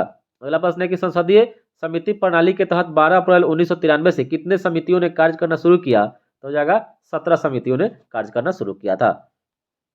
अगला प्रश्न है कि संघीय मंत्री परिषद अपने आचरण के लिए किसके प्रति उत्तरदायी होता है? तो हो जाएगा लोकसभा के प्रति उत्तरदायी होता है। अगला प्रश्न है कि निम्नलिखित में से किस ब्रिटिश सरकार का वह गवर्नर जनरल कौन था जिसने भारत में डाक टिकट शुरू किया था? तो हो जाएगा लॉर्ड डलहौजी। अगला प्रश्न है कि टीपू सुल्तान की मृत्यु 1799 में कहाँ हो गया? तो हो जाएगा श्रीरंगपट्टनम में। और श्रीरंगपट्टनम कावेरी नदी के किनारे स्थित है। अगला प्रश्न है कि तीसरे आंग्ल मैसूर युद्ध को रोकने के लिए टीपू सुल्तान ने अंग्रेजों के साथ कौन सी संधि किया था? तो हो जाएगा श्रीरंगपट्टनम की संधि ही किया था। अगला प्रश्न है कि वोडेयार कहाँ के शासक थे? तो वोडेयार जो थे या मैसूर रियासत के शासक थे। अगला प्रश्न है कि भारत में डाक व्यवस्था शुरू करने वाला British governor general Lord Dalhousie था। अगला प्रश्न है कि आदि ग्रंथ जो है किसने संकलित किया था? तो जाएगा गुरु अर्जुन देव ने किया था। गुरु अर्जुन देव ने आदि ग्रंथ को संकलित किया था। अगला प्रश्न है कि ईस्ट इंडिया कंपनी के नेतृत्व में रॉबर्ट क्लाइव का उत्तराधिकारी निम्नलिखित में से कौन सा था? तो जाएगा लॉर्ड हेस्टिंगस था। अगला प्रश्न है कि किस सिख गुरु ने विद्रोही राजकुमार खुसरो की सहायता रेगुलेशन धन एवं आशीर्वाद से की थी? तो हो जाएगा गुरु अर्जुन देव ने। और गुरु अर्जुन देव को फांसी की सजा कौन करा दिया? तो जहांगीर ने दिलवा दिया था, खुसरो की सहायता करने के कारण ही। अगला प्रश्न है कि टीपू सुल्तान अंग्रेजों के साथ युद्ध में कब मारा गया? तो हो जाएगा 1799 ईस्वी में मारा गया। अगला प्रश्न है कि फर्रुख सिंह किसके सहयोग से मुगल बादशाह बना था? तो फर्रुख सिंह जो मुगल बादशाह बना यह सैयद बंधु के सहयोग से मुगल शासक बन गया, लेकिन फर्रुख सिंह को घृणित कायर के नाम से जाना जाता है। घृणित कायर के नाम से इसको जाना जाता है। अगला प्रश्न है किस राज्य के शासक नवाब वजीर कहलाते थे? तो जाएगा अवध के नवाब। अगला प्रश्न है किसके समय में कलकत्ता में प्रथम न्यायालय की स्थापना की गई थी? तो जाएगा वारन हेस्टिंगस के शासनकाल में। अगला प्रश्न है कि भारत के किस गवर्नर जनरल के समय में सिंध का विलय 1843 ईस्वी में अंग्रेजी राज में कर लिया गया था? तो यह कर लिया गया लॉर्ड एलनबरो के शासनकाल में। और लॉर्ड एलनबरो ने ही दास प्रथा को अंत कर दिया भारत में। और इसी के समय से भारत में 1843 में रविवार की छुट्टी शुरू हुई थी। अगला प्रश्न है कि प्रथम आंग्ल मैसूर युद्ध में कौन विजयी हुआ? तो हो जाएगा हैदर अली, जो टीपू सुल्तान के पिता थे। अगला प्रश्न है कि पंजाब के राजा रणजीत सिंह की राजधानी कहाँ थी? तो हो जाएगा लाहौर थी। और अगला प्रश्न है कि धर्म सभा 1829 से 30 ईस्वी में जो हुई थी के संस्थापक कौन थे? तो हो जाएंगे राधाकांत देव थे। धर्म सभा के संस्थापक राधाकांत देव थे। अगला प्रश्न है कि ब्रह्म समाज का उद्देश्य क्या था? तो हो जाएगा हिंदू धर्म की बुराइयों पर प्रहार करना और एकेश्वरवाद का प्रचार करना।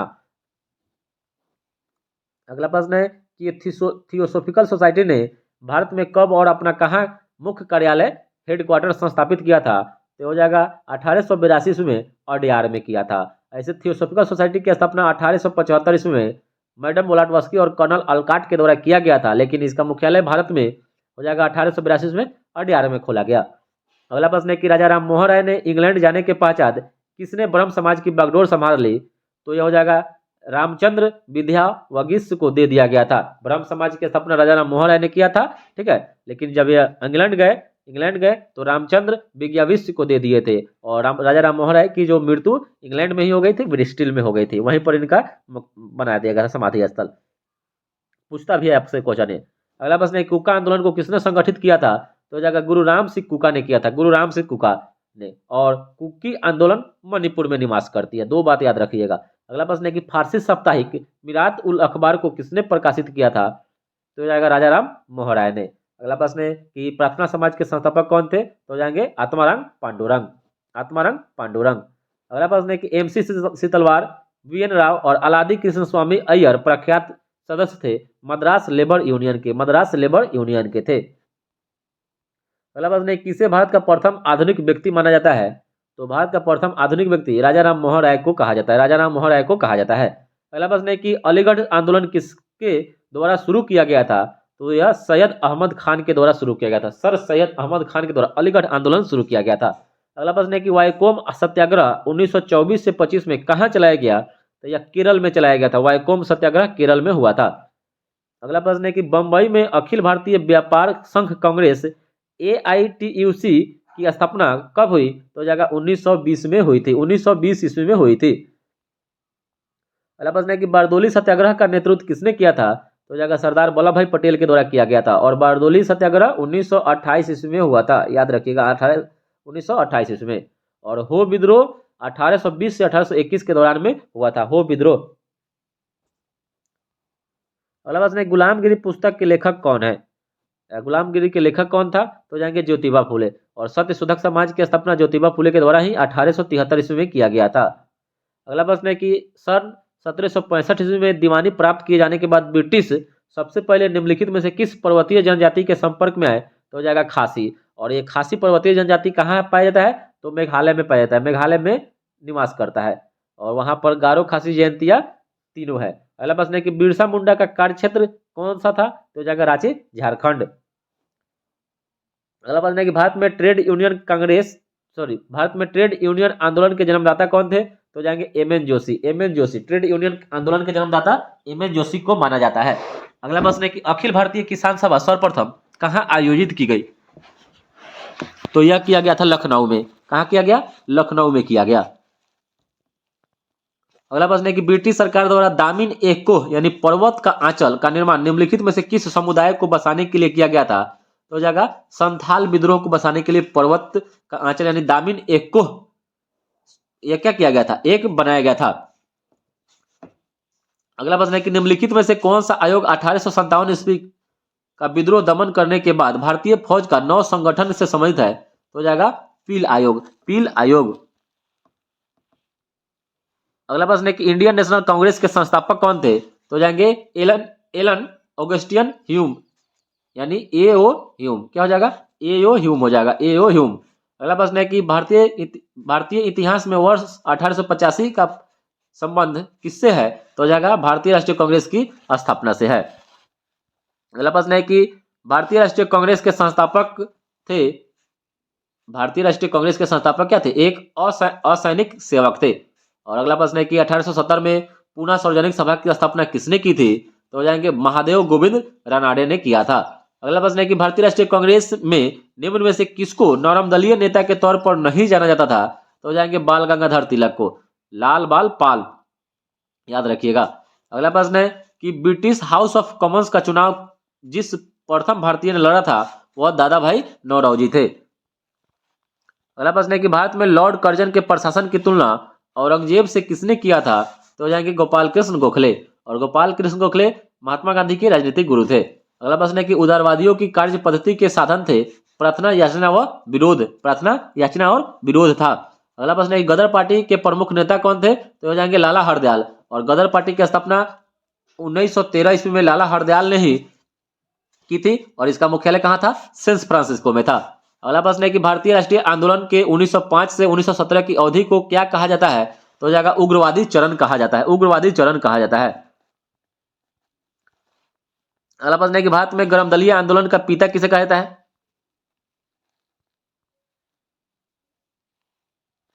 भारत में गरम दलीय आंदोलन का पिता बाल गंगाधर तिलक को ही कहा जाता है। अगला प्रश्न है कि 1916 ईस्वी में मद्रास में होम रूल मूवमेंट के प्रवर्तक कौन थे? तो हो जाएंगे एनी बेसेंट, एनी बेसेंट। अगला प्रश्न है कि अल हिलाल समाचार पत्र किसके द्वारा राष्ट्रीयता के प्रचार करने के लिए शुरू किया गया था? तो हो जाएंगे अबुल कलाम आजाद, अबुल कलाम आजाद। और अगला प्रश्न है कि बंगाल का विभाजन कब हुआ था? तो हो जाएगा 15 अक्टूबर 1905, लेकिन 16 अक्टूबर, याद रखिएगा 16 अक्टूबर 1905 से यह प्रभावी रूप से शुरू हो गया था। अगला प्रश्न है कि भारतीय राष्ट्रीय आंदोलन गर्मपंथियों के प्रभावाधीन आया 1906 ईस्वी के बाद आया था। और अगला प्रश्न है कि किसने ऑल इंडिया मुस्लिम लीग की स्थापना की थी? तो जाएंगे नवाब सलीमुल्लाह खां के द्वारा किया गया था, 1906 ईस्वी में किया गया था।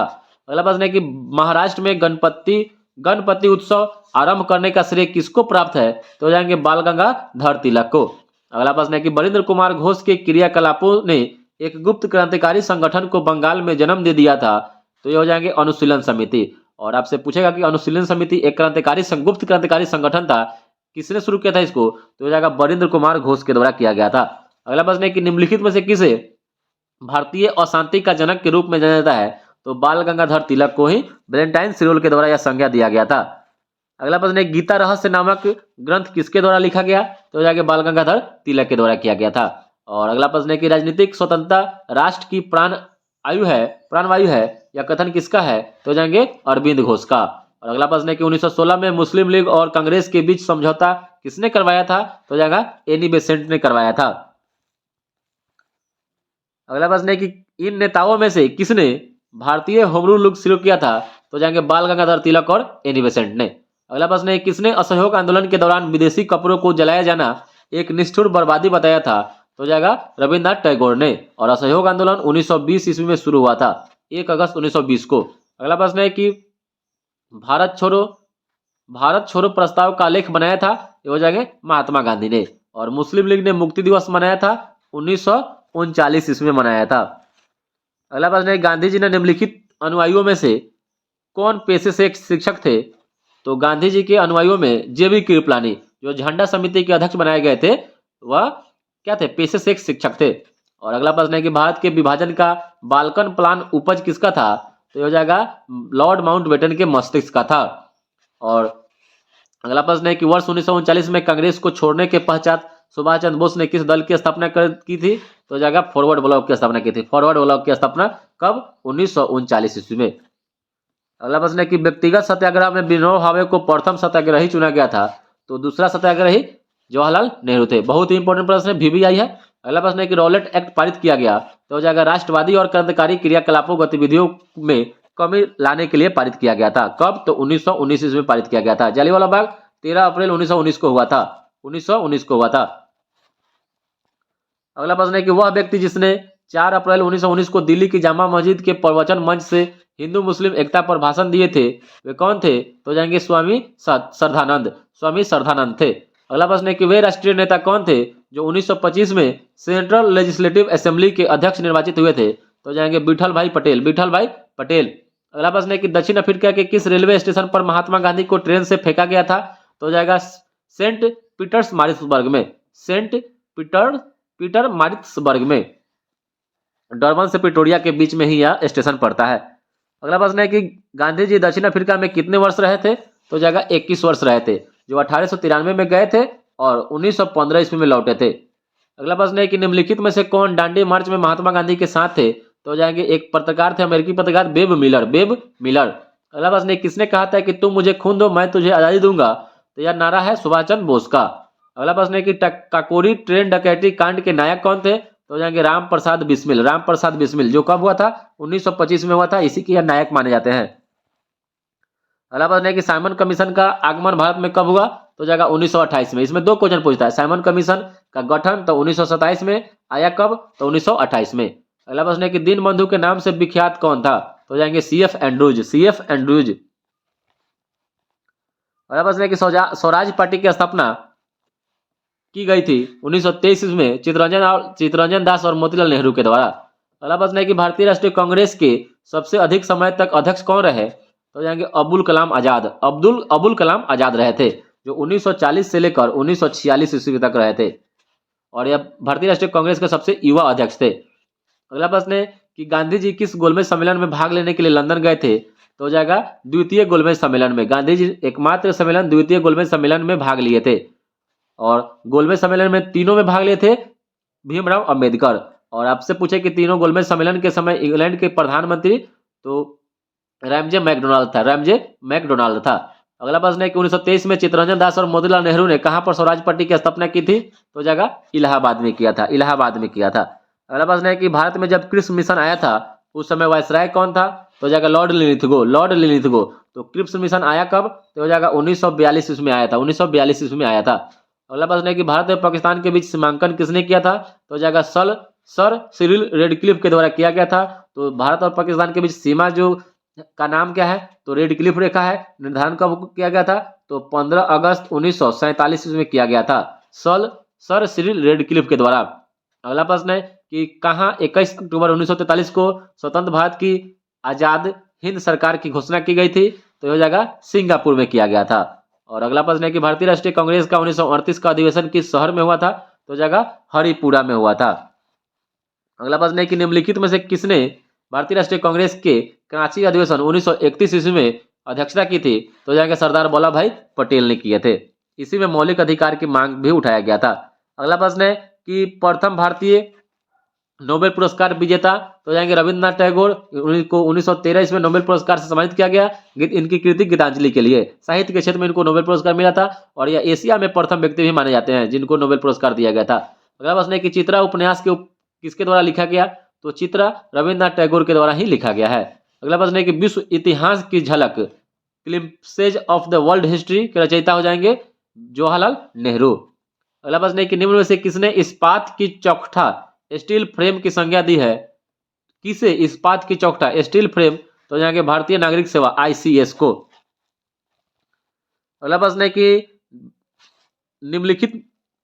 अगला प्रश्न है कि ब्रिटिश ने भारत में प्रांतीय स्वतंत्रता कब से लागू कर दिया था? तो प्रांतीय स्वतंत्रता भारत सरकार अधिनियम 1935 ईस्वी में। अगला प्रश्न है कि झंडा गीत किसने लिखा है? तो जाएंगे श्यामलाल गुप्ता पार्षद ने। और अगला प्रश्न है कि वर्नाक्यूलर प्रेस एक्ट 1878 ईस्वी में किसने रद्द कर दिया? तो जाएंगे लॉर्ड रिपन। लेकिन लगाया कौन था? तो लिटन के द्वारा लगाया गया था वर्नाक्यूलर प्रेस एक्ट और रिपन इसको हटा दिए। अगला प्रश्न है कि निम्नलिखित विद्रोहों में से किसको बंकिम चंद्र चटर्जी ने अपने उपन्यास आनंद मठ में उल्लेख कर प्रसिद्ध किया? तो जाएगा सन्यासी विद्रोह को। और अगला प्रश्न है कि पत्रकार के कर्तव्य का निर्वहन करते हुए जेल जाने वाले प्रथम भारतीय कौन थे? तो जाएंगे बाल गंगाधर तिलक। अगला प्रश्न है कि निम्नलिखित युगों में से कौन सा एक सही सुमेलित नहीं है? तो अकॉर्डिंग टू ऑप्शन है तो vernacular press act Lord Curzon या नहीं है, या लिटन के द्वारा लगाया गया था, लिटन। तो यहाँ पर ये रहा होगा, तो क्या है यहाँ पर vernacular press act Lord Curzon ने लागू नहीं किया था, लिटन ने इसको लगाया था, हटाया रिपन, याद रखिएगा। और कर्जन तो बंगाल का विभाजन किया। अगला प्रश्न है कांग्रेस के निम्नलिखित नेताओं में से कौन एक कैबिनेट मिशन योजना के पक्ष में पूरी तरह से था? तो जाएगा सरदार पटेल। अगला प्रश्न है कि भारत के विभाजन को टालने का अंतिम अवसर प्राप्त हो गया था? तो जाएगा कैबिनेट मिशन को अस्वीकार करने के साथ ही। अगला प्रश्न है कि निम्नलिखित में से कौन सा एक जनरल अबुल कलाम आजाद द्वारा प्रकाशित है? तो जाएगा अल हिलाल पत्रिका। और इनमें से कौन अंग्रेजी में अनुदित प्राचीन भारतीय धार्मिक गीति काव्य सॉन्ग्स फ्रॉम प्रिजन से संबंध है? तो जाएगा मोहनदास करमचंद गांधी। अगला प्रश्न है किस वर्ष राष्ट्रीय गीत वंदे मातरम को पहली बार गाया गया? तो जाएगा 1896 में कलकत्ता का जब अधिवेशन हो रहा था उसी में रहमतुल्लाह सैनी की अध्यक्षता में यह पहली बार वंदे मातरम को गाया गया था। अगला प्रश्न है किस सिख गुरु ने गुरु नानक की जीवनी लिखी थी? तो गुरु नानक की जीवनी गुरु अर्जुन देव के द्वारा लिखी गई थी। अगला प्रश्न है कि ठगी प्रथा का उन्मूलन से संबंधित गवर्नर जनरल कौन थे? तो जाएगा लॉर्ड विलियम बेंटिक। और अगला प्रश्न है कि अंग्रेजों का सर्वाधिक विरोध किसने किया था? तो जाएगा मराठों के द्वारा किया गया था, मराठों के द्वारा सर्वाधिक विरोध किया। के नेतृत्व में रॉबर्ट क्लाइव का उत्तराधिकारी निम्नलिखित में से कौन सा था? तो जाएगा वारेन हेस्टिंग्स था। कौन था? वारेन हेस्टिंग्स था। अगला प्रश्न है कि निम्नलिखित में से ब्रिटिश सरकार का वह गवर्नर जनरल कौन था जिसने भारत में डाक टिकट की शुरुआत किया था? तो हो जाएगा लॉर्ड डलहौजी। और लॉर्ड डलहौजी का शासनकाल बहुत बार कभी कभी क्वेश्चन पूछा था, 1848 से लेकर 56 तक था। और इसी के शासनकाल में भारत में 1853 ईस्वी में पहली बार बॉम्बे से थाने के बीच में ट्रेन का परिचालन शुरू हुआ था। और 34 किलोमीटर की दूरी चली थी, बॉम्बे से थाने, याद रखिएगा। अगला प्रश्न है कि सुरक्षा प्रकोष्ठ नीति, रिंग फेंस पॉलिसी किससे संबंधित है? तो जाएगा वारेन हेस्टिंगस से, वारेन हेस्टिंगस से। अगला प्रश्न है कि बंगाल के किस गवर्नर के समय में सरकारी जो खजाना था मुर्शिदाबाद से कलकत्ता स्थानांतरित किया गया था? तो जाएगा वारेन हेस्टिंगस के ही समय में। अगला प्रश्न है कि सबसे अधिक निर्णायक युद्ध जिसने अंग्रेजों के भारत में प्रभुत्व को स्थापित कर दिया, यह हो जाएगा वांडीवास का युद्ध था, जो 1760 ईस्वी में हुआ था फ्रांसीसी और अंग्रेजों के बीच में, ठीक है। और सर आयर कुट इसका नेतृत्व किया था। लेकिन अगर ऐसे पूछे कि भारत में कौन सा युद्ध के बाद अंग्रेज का प्रभुत्व स्थापित हो गया, तो जाएगा बक्सर का युद्ध 1764 ईस्वी के बाद, 1764 ईस्वी के बाद हो गया। ये तो किसी दूसरे देशों से हुआ था, लड़ाई हुआ था, लेकिन भारत में भारतीयों से हो जाएगा 1764 ईस्वी के बाद। वह पूरा कंफर्म हो गया कि अब पूरा भारत हमारे कब्जे में हो गया है। अगला प्रश्न है कि बक्सर का युद्ध 1764 ईस्वी में हुआ था 22 अक्टूबर को, उस समय दिल्ली का शासक कौन था? तो हो जाएगा शाह आलम द्वितीय था, शाह आलम द्वितीय था। अगला प्रश्न है किस राज्य के शासक नवाब वजीर कहलाते थे? तो हो जाएगा अवध के नवाब। अगला प्रश्न है कि निम्नलिखित भारतीय शासकों में से कौन था जिसने विदेशों में आधुनिक पद्धति से दूतावास स्थापित किया था? तो हो जाएगा टीपू सुल्तान ने।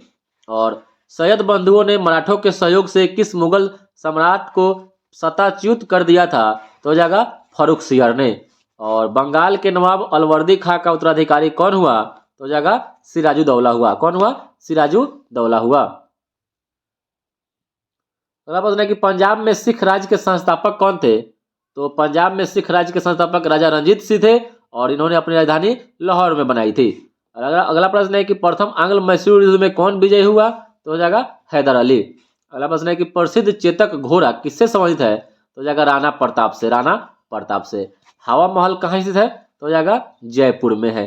पिंक सिटी ये भी जयपुर में है, लेकिन उदयपुर को झीलों का शहर कहा जाता है, झीलों का शहर कहा जाता है, झीलों का शहर उदयपुर को कहा जाता है। अगला प्रश्न है कि निम्नलिखित में से किसने दिल्ली में खगोलीय वेधशाला जिसे जंतर मंतर कहते हैं बनवाई थी? तो हो जाएगा जय सिंह द्वितीय ने, जय सिंह द्वितीय ने। और अगला प्रश्न है कि कौन से बृहत मंदिर के प्रारंभिक अभिकल्पना तथा निर्माण सूर्यवर्मन द्वितीय के राजकाल में हुआ था? तो हो जाएगा अंकोर वाट का मंदिर, जो कहाँ है?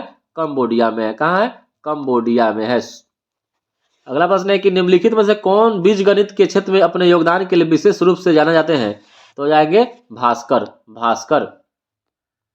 अगला प्रश्न है कि सूर्य मंदिर कहाँ है? तो कोणार्क में है। कोणार्क कहाँ है? उड़ीसा में है। और भारत में 4 जगह सूर्य मंदिर है, एक उड़ीसा में है, एक जम्मू कश्मीर में है, एक गुजरात में है, एक बिहार के औरंगाबाद के देव में है, ठीक है।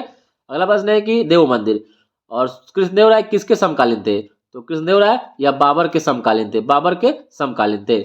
और यह संगम जो विजयनगर साम्राज्य था उसमें यह तुलु वंश का महान शासक कृष्णदेव राय थे।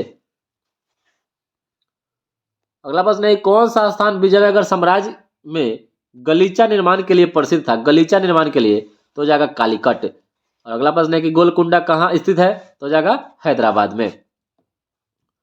और अगला प्रश्न है कि निम्नलिखित में से विजयनगर राज्य का प्रथम राजवंश? तो यह संगम राजवंश था, संगम राजवंश।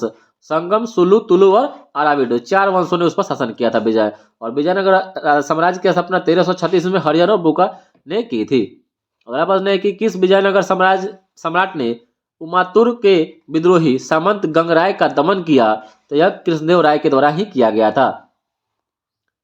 अगला प्रश्न है कि 4 मीनार कहाँ है? तो 4 मीनार यह हैदराबाद में है, 4 मीनार हैदराबाद में है।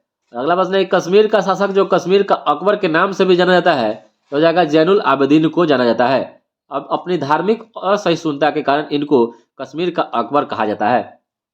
अगला प्रश्न है किसके शासनकाल को तेलुगु साहित्य का क्लासिकी युग के रूप में जाना जाता है? तो हो जाएगा कृष्णदेव राय को। और अगला प्रश्न है कि सर्किस सुल्तानों के शासनकाल में निम्न स्थानों में से किसे पूर्व का सिराज या सिराज ए हिंद कहा जाता है? तो हो जाएगा जौनपुर को कहा जाता है, जौनपुर को। अगला प्रश्न है कि तृतीय कर्नाटक युद्ध की समाप्ति किस संधि के तहत हुई थी? तो हो जाएगा पेरिस की संधि के तहत तृतीय कर्नाटक युद्ध की समाप्ति हुई थी। अगला प्रश्न है कि निम्नलिखित में से किस यूरोपीय ने भारत में सबसे पहले अपना व्यापार फैलाया और प्रभावित किया? तो हो जाएगा फ्रेंचों ने। अगला प्रश्न है कि वह अंग्रेज जिसने सम्राट जहांगीर के दरबार में आकर भेंट किया था, वह जगह सर टॉमस रो था। अगला प्रश्न है कि उस क्षेत्र की पहचान करें जहां से यूरोप वासियों का सर्वोत्तम सोरा और अफीम प्राप्त होता था। तो हो जाएगा बिहार। और अगला प्रश्न है कि भारत में फ्रांसीसियों ने अपना पहला कारखाना किस स्थान पर लगाया था? तो हो जाएगा सूरत में लगाया था। और अगला प्रश्न है कि एक द्वीप पर निर्मित भारत का सबसे बड़ा नगर? तो हो जाएगा मुंबई हो जाएगा। अगला प्रश्न है कि डचों ने अपनी पहली फैक्ट्री 1605 ईस्वी में कहाँ स्थापित किया था? तो हो जाएगा मसूलीपट्टनम में किया था।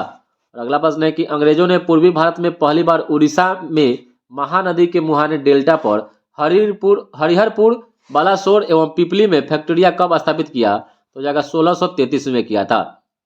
और अगला प्रश्न है कि कैप्टन विलियम हॉकिंस जिस जहाज से भारत पहुंचा था, उसका नाम क्या था? उस जहाज का उसका नाम था हेक्टर। और अगला प्रश्न है कि अंग्रेजों ने सुल्तानाती कालिकता एवं गोविंदपुर की जमींदारी कितने में खरीदी थी?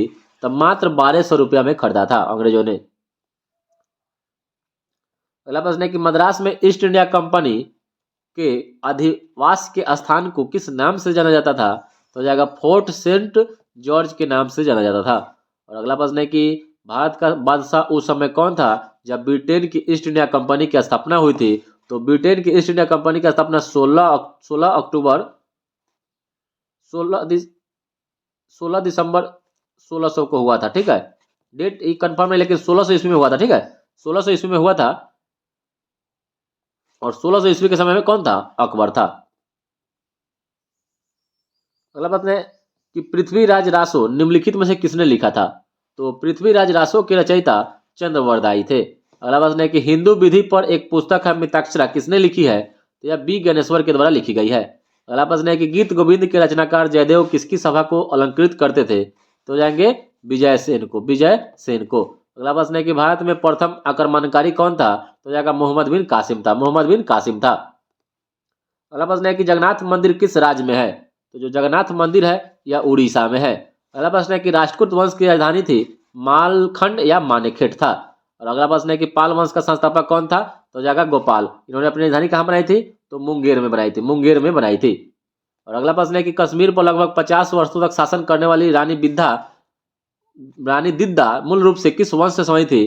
तो हो जाएगा लोहार वंश से। रानी दिद्दा जो थी वह लोहार वंश से, और लोहार वंश संग्राम राज के द्वारा इसका स्थापना किया गया था। अगला प्रश्न है कि निम्नलिखित शहरों में से किसमें लिंगराज मंदिर अवस्थित है? तो लिंगराज मंदिर भुवनेश्वर में है।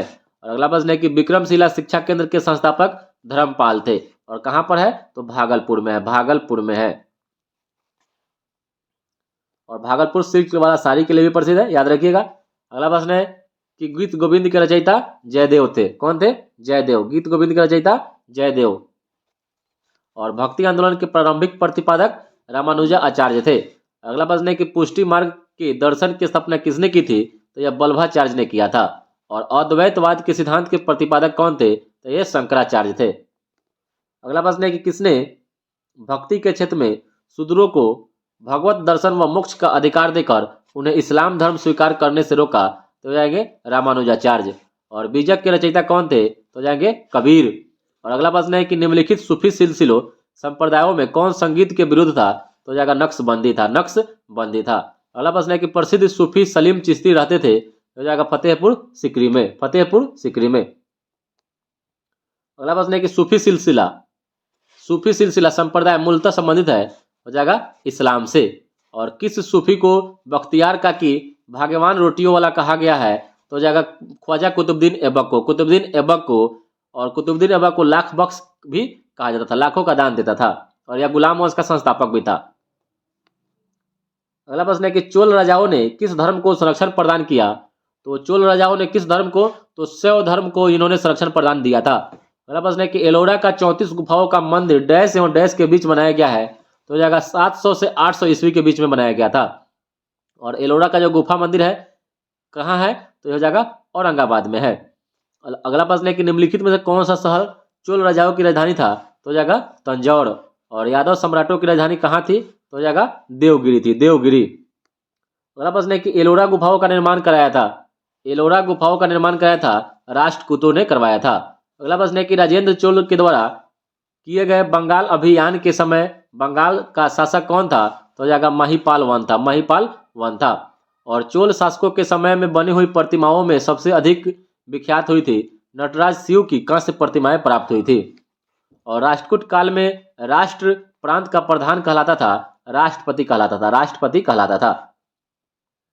अगला प्रश्न है कि होयसल स्मारक पाए जाते हैं, होयसल स्मारक पाए जाते हैं हलेबीड और बेलूर में पाया जाता है। और अगला प्रश्न है कि 9वीं शताब्दी में निम्नलिखित में से किसके द्वारा चोल साम्राज्य की नींव डाली गई थी? तो जाएगा विजयालय के द्वारा डाली गई थी। अगला प्रश्न है कि नंद वंश का संस्थापक कौन था? तो नंद वंश का संस्थापक महापद्म नंद था, महापद्म नंद। और अगला प्रश्न है कि उज्जैन का प्राचीन नाम क्या था? तो उज्जैन का प्राचीन नाम अवंतिका था, अवंतिका। और अगला प्रश्न है कि 323 ईसा पूर्व में सिकंदर महान की मृत्यु हुई थी बेबीलोन इराक में हुआ था, बेबीलोन इराक में हुआ था। और 326 ईसा पूर्व में, 326 ईसा पूर्व में यह भारत पर आक्रमण किया था। अगला प्रश्न है कि 16 महाजनपदों की सूची उपलब्ध है। तो 16 महाजनपदों की सूची हमको अंगुत्तर निकाय से मिलता है। और एक जैन धर्म का ग्रंथ है भगवती सूत्र, भगवती सूत्र, इससे भी 16 महाजनपदों की जानकारी मिलती है। अगला प्रश्न है कि सिकंदर के आक्रमण के समय उत्तर भारत पर किस वंश का शासन था? तो हो जाएगा नंद वंश का शासन था, नंद वंश का शासन था। अगला प्रश्न है कि प्रथम ईरानी शासक जिसने भारत के कुछ भाग को अपने अधीन किया था? तो हो जाएगा डेरियस ने किया था, डेरियस ने किया था। अगला प्रश्न है कि 6ठी शताब्दी ईसा पूर्व का मत्स्य महाजनपद स्थित था राजस्थान में। और मत्स्य महाजनपद की राजधानी पूजता है कहाँ था? विराटनगर था, विराटनगर था। अगला प्रश्न है कि अपने काल का महान संगीतज्ञ तानसेन किसके दरबार में थे? तो यह अकबर के दरबार में थे। अगला प्रश्न है कि पानीपत का प्रथम युद्ध 21 अप्रैल 1526 ईस्वी को बाबर और इब्राहिम लोदी के बीच में होता है, जिसमें इब्राहिम लोदी मारा गया, इब्राहिम लोदी मारा जाता है। युद्ध स्थल में मारा जाने वाला यह शासक था उत्तर मध्यकालीन काल में। अगला प्रश्न है कि अकबर द्वारा बनवाए गए उपासना भवन पूजा गृह का क्या नाम था? तो इसका नाम था इबादत खाना, इबादत खाना था। अगला प्रश्न है कि शेर शाह सूरी का मकबरा कहाँ है? तो हो जाएगा सासाराम, यानी रोहतास जिला में है, रोहतास जिला सासाराम में ही पड़ता है, सासाराम में है। इसका आकार अष्टकोणीय है। अगला प्रश्न है कि निम्नलिखित में से किस स्थान पर नादिर शाह ने चढ़ाई नहीं की थी? तो हो जाएगा कनौज। और नादिर शाह भारत पर आक्रमण 1739 में किया था, 1739 में किया था। अगला प्रश्न है किस वर्ष बैसाखी के दिन 13 अप्रैल को गुरु गोविंद सिंह ने खालसा पंथ की नींव रखी थी? तो हो जाएगा 1699 में, 1699 में खालसा पंथ की स्थापना गुरु गोविंद सिंह के द्वारा किया गया था। अगला प्रश्न है किस मुगल बादशाह ने जजिया नामक कर पुनः लगाया था? तो हो जाएगा औरंगजेब ने लगाया था। और जजिया कर भारत पर सबसे पहले जो हुआ तो वह मोहम्मद बिन कासिम के द्वारा लगाया गया था। अगला प्रश्न है कि निम्नलिखित में से किस सुल्तान ने पहले हजरत ए आला की उपाधि अपनाई और बाद में सुल्तान की? तो जाएगा शेर शाह सूरी। अगला प्रश्न है कि भारत में बीबी का मकबरा कहाँ है? तो जाएगा औरंगाबाद में है। अगला प्रश्न है किस युद्ध को जीतने के बाद शेर शाह ने दिल्ली में द्वितीय अफगान राज्य की स्थापना की थी? तो जाएगा कनौज और बिलग्राम का युद्ध जीतने के बाद। अगला प्रश्न है कि मुगल सम्राट अकबर के समय का प्रसिद्ध चित्रकार कौन था? तो जाएगा दसवंत और बसावन, दसवंत और बसावन, बसावन भी याद रखिएगा, दसवंत और बसावन था। अगला प्रश्न है कि अकबर ने सर्वप्रथम जो वैवाहिक संबंध राजपूतों के साथ स्थापित किया था, गृह से स्थापित किया था, वह कौन था? तो जाएगा कछवाहो राजपूतों से। अगला प्रश्न है कि अकबर के शासनकाल में पुनर्गठित केंद्रीय प्रशासन तंत्र के अंतर्गत सैनिक विभाग का प्रमुख कौन था? तो हो जाएगा मीर बख्शी था, मीर बख्शी। और अगला प्रश्न है कि मुगल काल में निम्नलिखित बंदरगाहों में किसको बाबुल मक्का यानी मक्का द्वार कहा जाता था? तो हो जाएगा सूरत बंदरगाह को। और अगला प्रश्न है कि अकबर के शासनकाल में महाभारत का फारसी अनुवाद किसके निर्देशन में हुआ था? तो वह हो जाएगा बदायूनी के निर्देशक में। अगला प्रश्न है कि बाबर ने सर्वप्रथम बादशाह की पदवी धारण की थी? तो जाएगा काबुल में किया था, काबुल में किया था। अगला प्रश्न है कि वह प्रसिद्ध जैन आचार्य कौन थे जिनको अकबर ने बहुत सम्मानित किया था? तो हो जाएंगे हरिविजय सूरी को, हरिविजय सूरी को। अगला प्रश्न है कि दारा सिकोह और औरंगजेब के मध्य हुए उत्तराधिकार युद्धों में सबसे निर्णायक युद्ध कौन माना जाता है? तो हो जाएगा सामूगढ़ का युद्ध को माना जाता है, सामूगढ़ के युद्ध को माना जाता है। अगला प्रश्न है कि गुप्त राजवंश किस लिए प्रसिद्ध था? तो हो जाएगा कला एवं स्थापत्य के लिए। और अगला प्रश्न है कि फाहियान किसके शासनकाल में भारत आया था? तो हो जाएगा चंद्रगुप्त द्वितीय के शासनकाल में आया था। अगला प्रश्न है कि श्रीलंका के राजा मेघवर्मन ने किस स्थान पर भगवान बुद्ध का मंदिर बनवाने के लिए समुद्रगुप्त से अनुमति मांगी थी? तो हो जाएगा बोध गया में। और अगला प्रश्न है कि बाल विवाह की प्रथा शुरू हुई? तो ये हो जाएगा गुप्त काल में ही शुरू हो गई थी।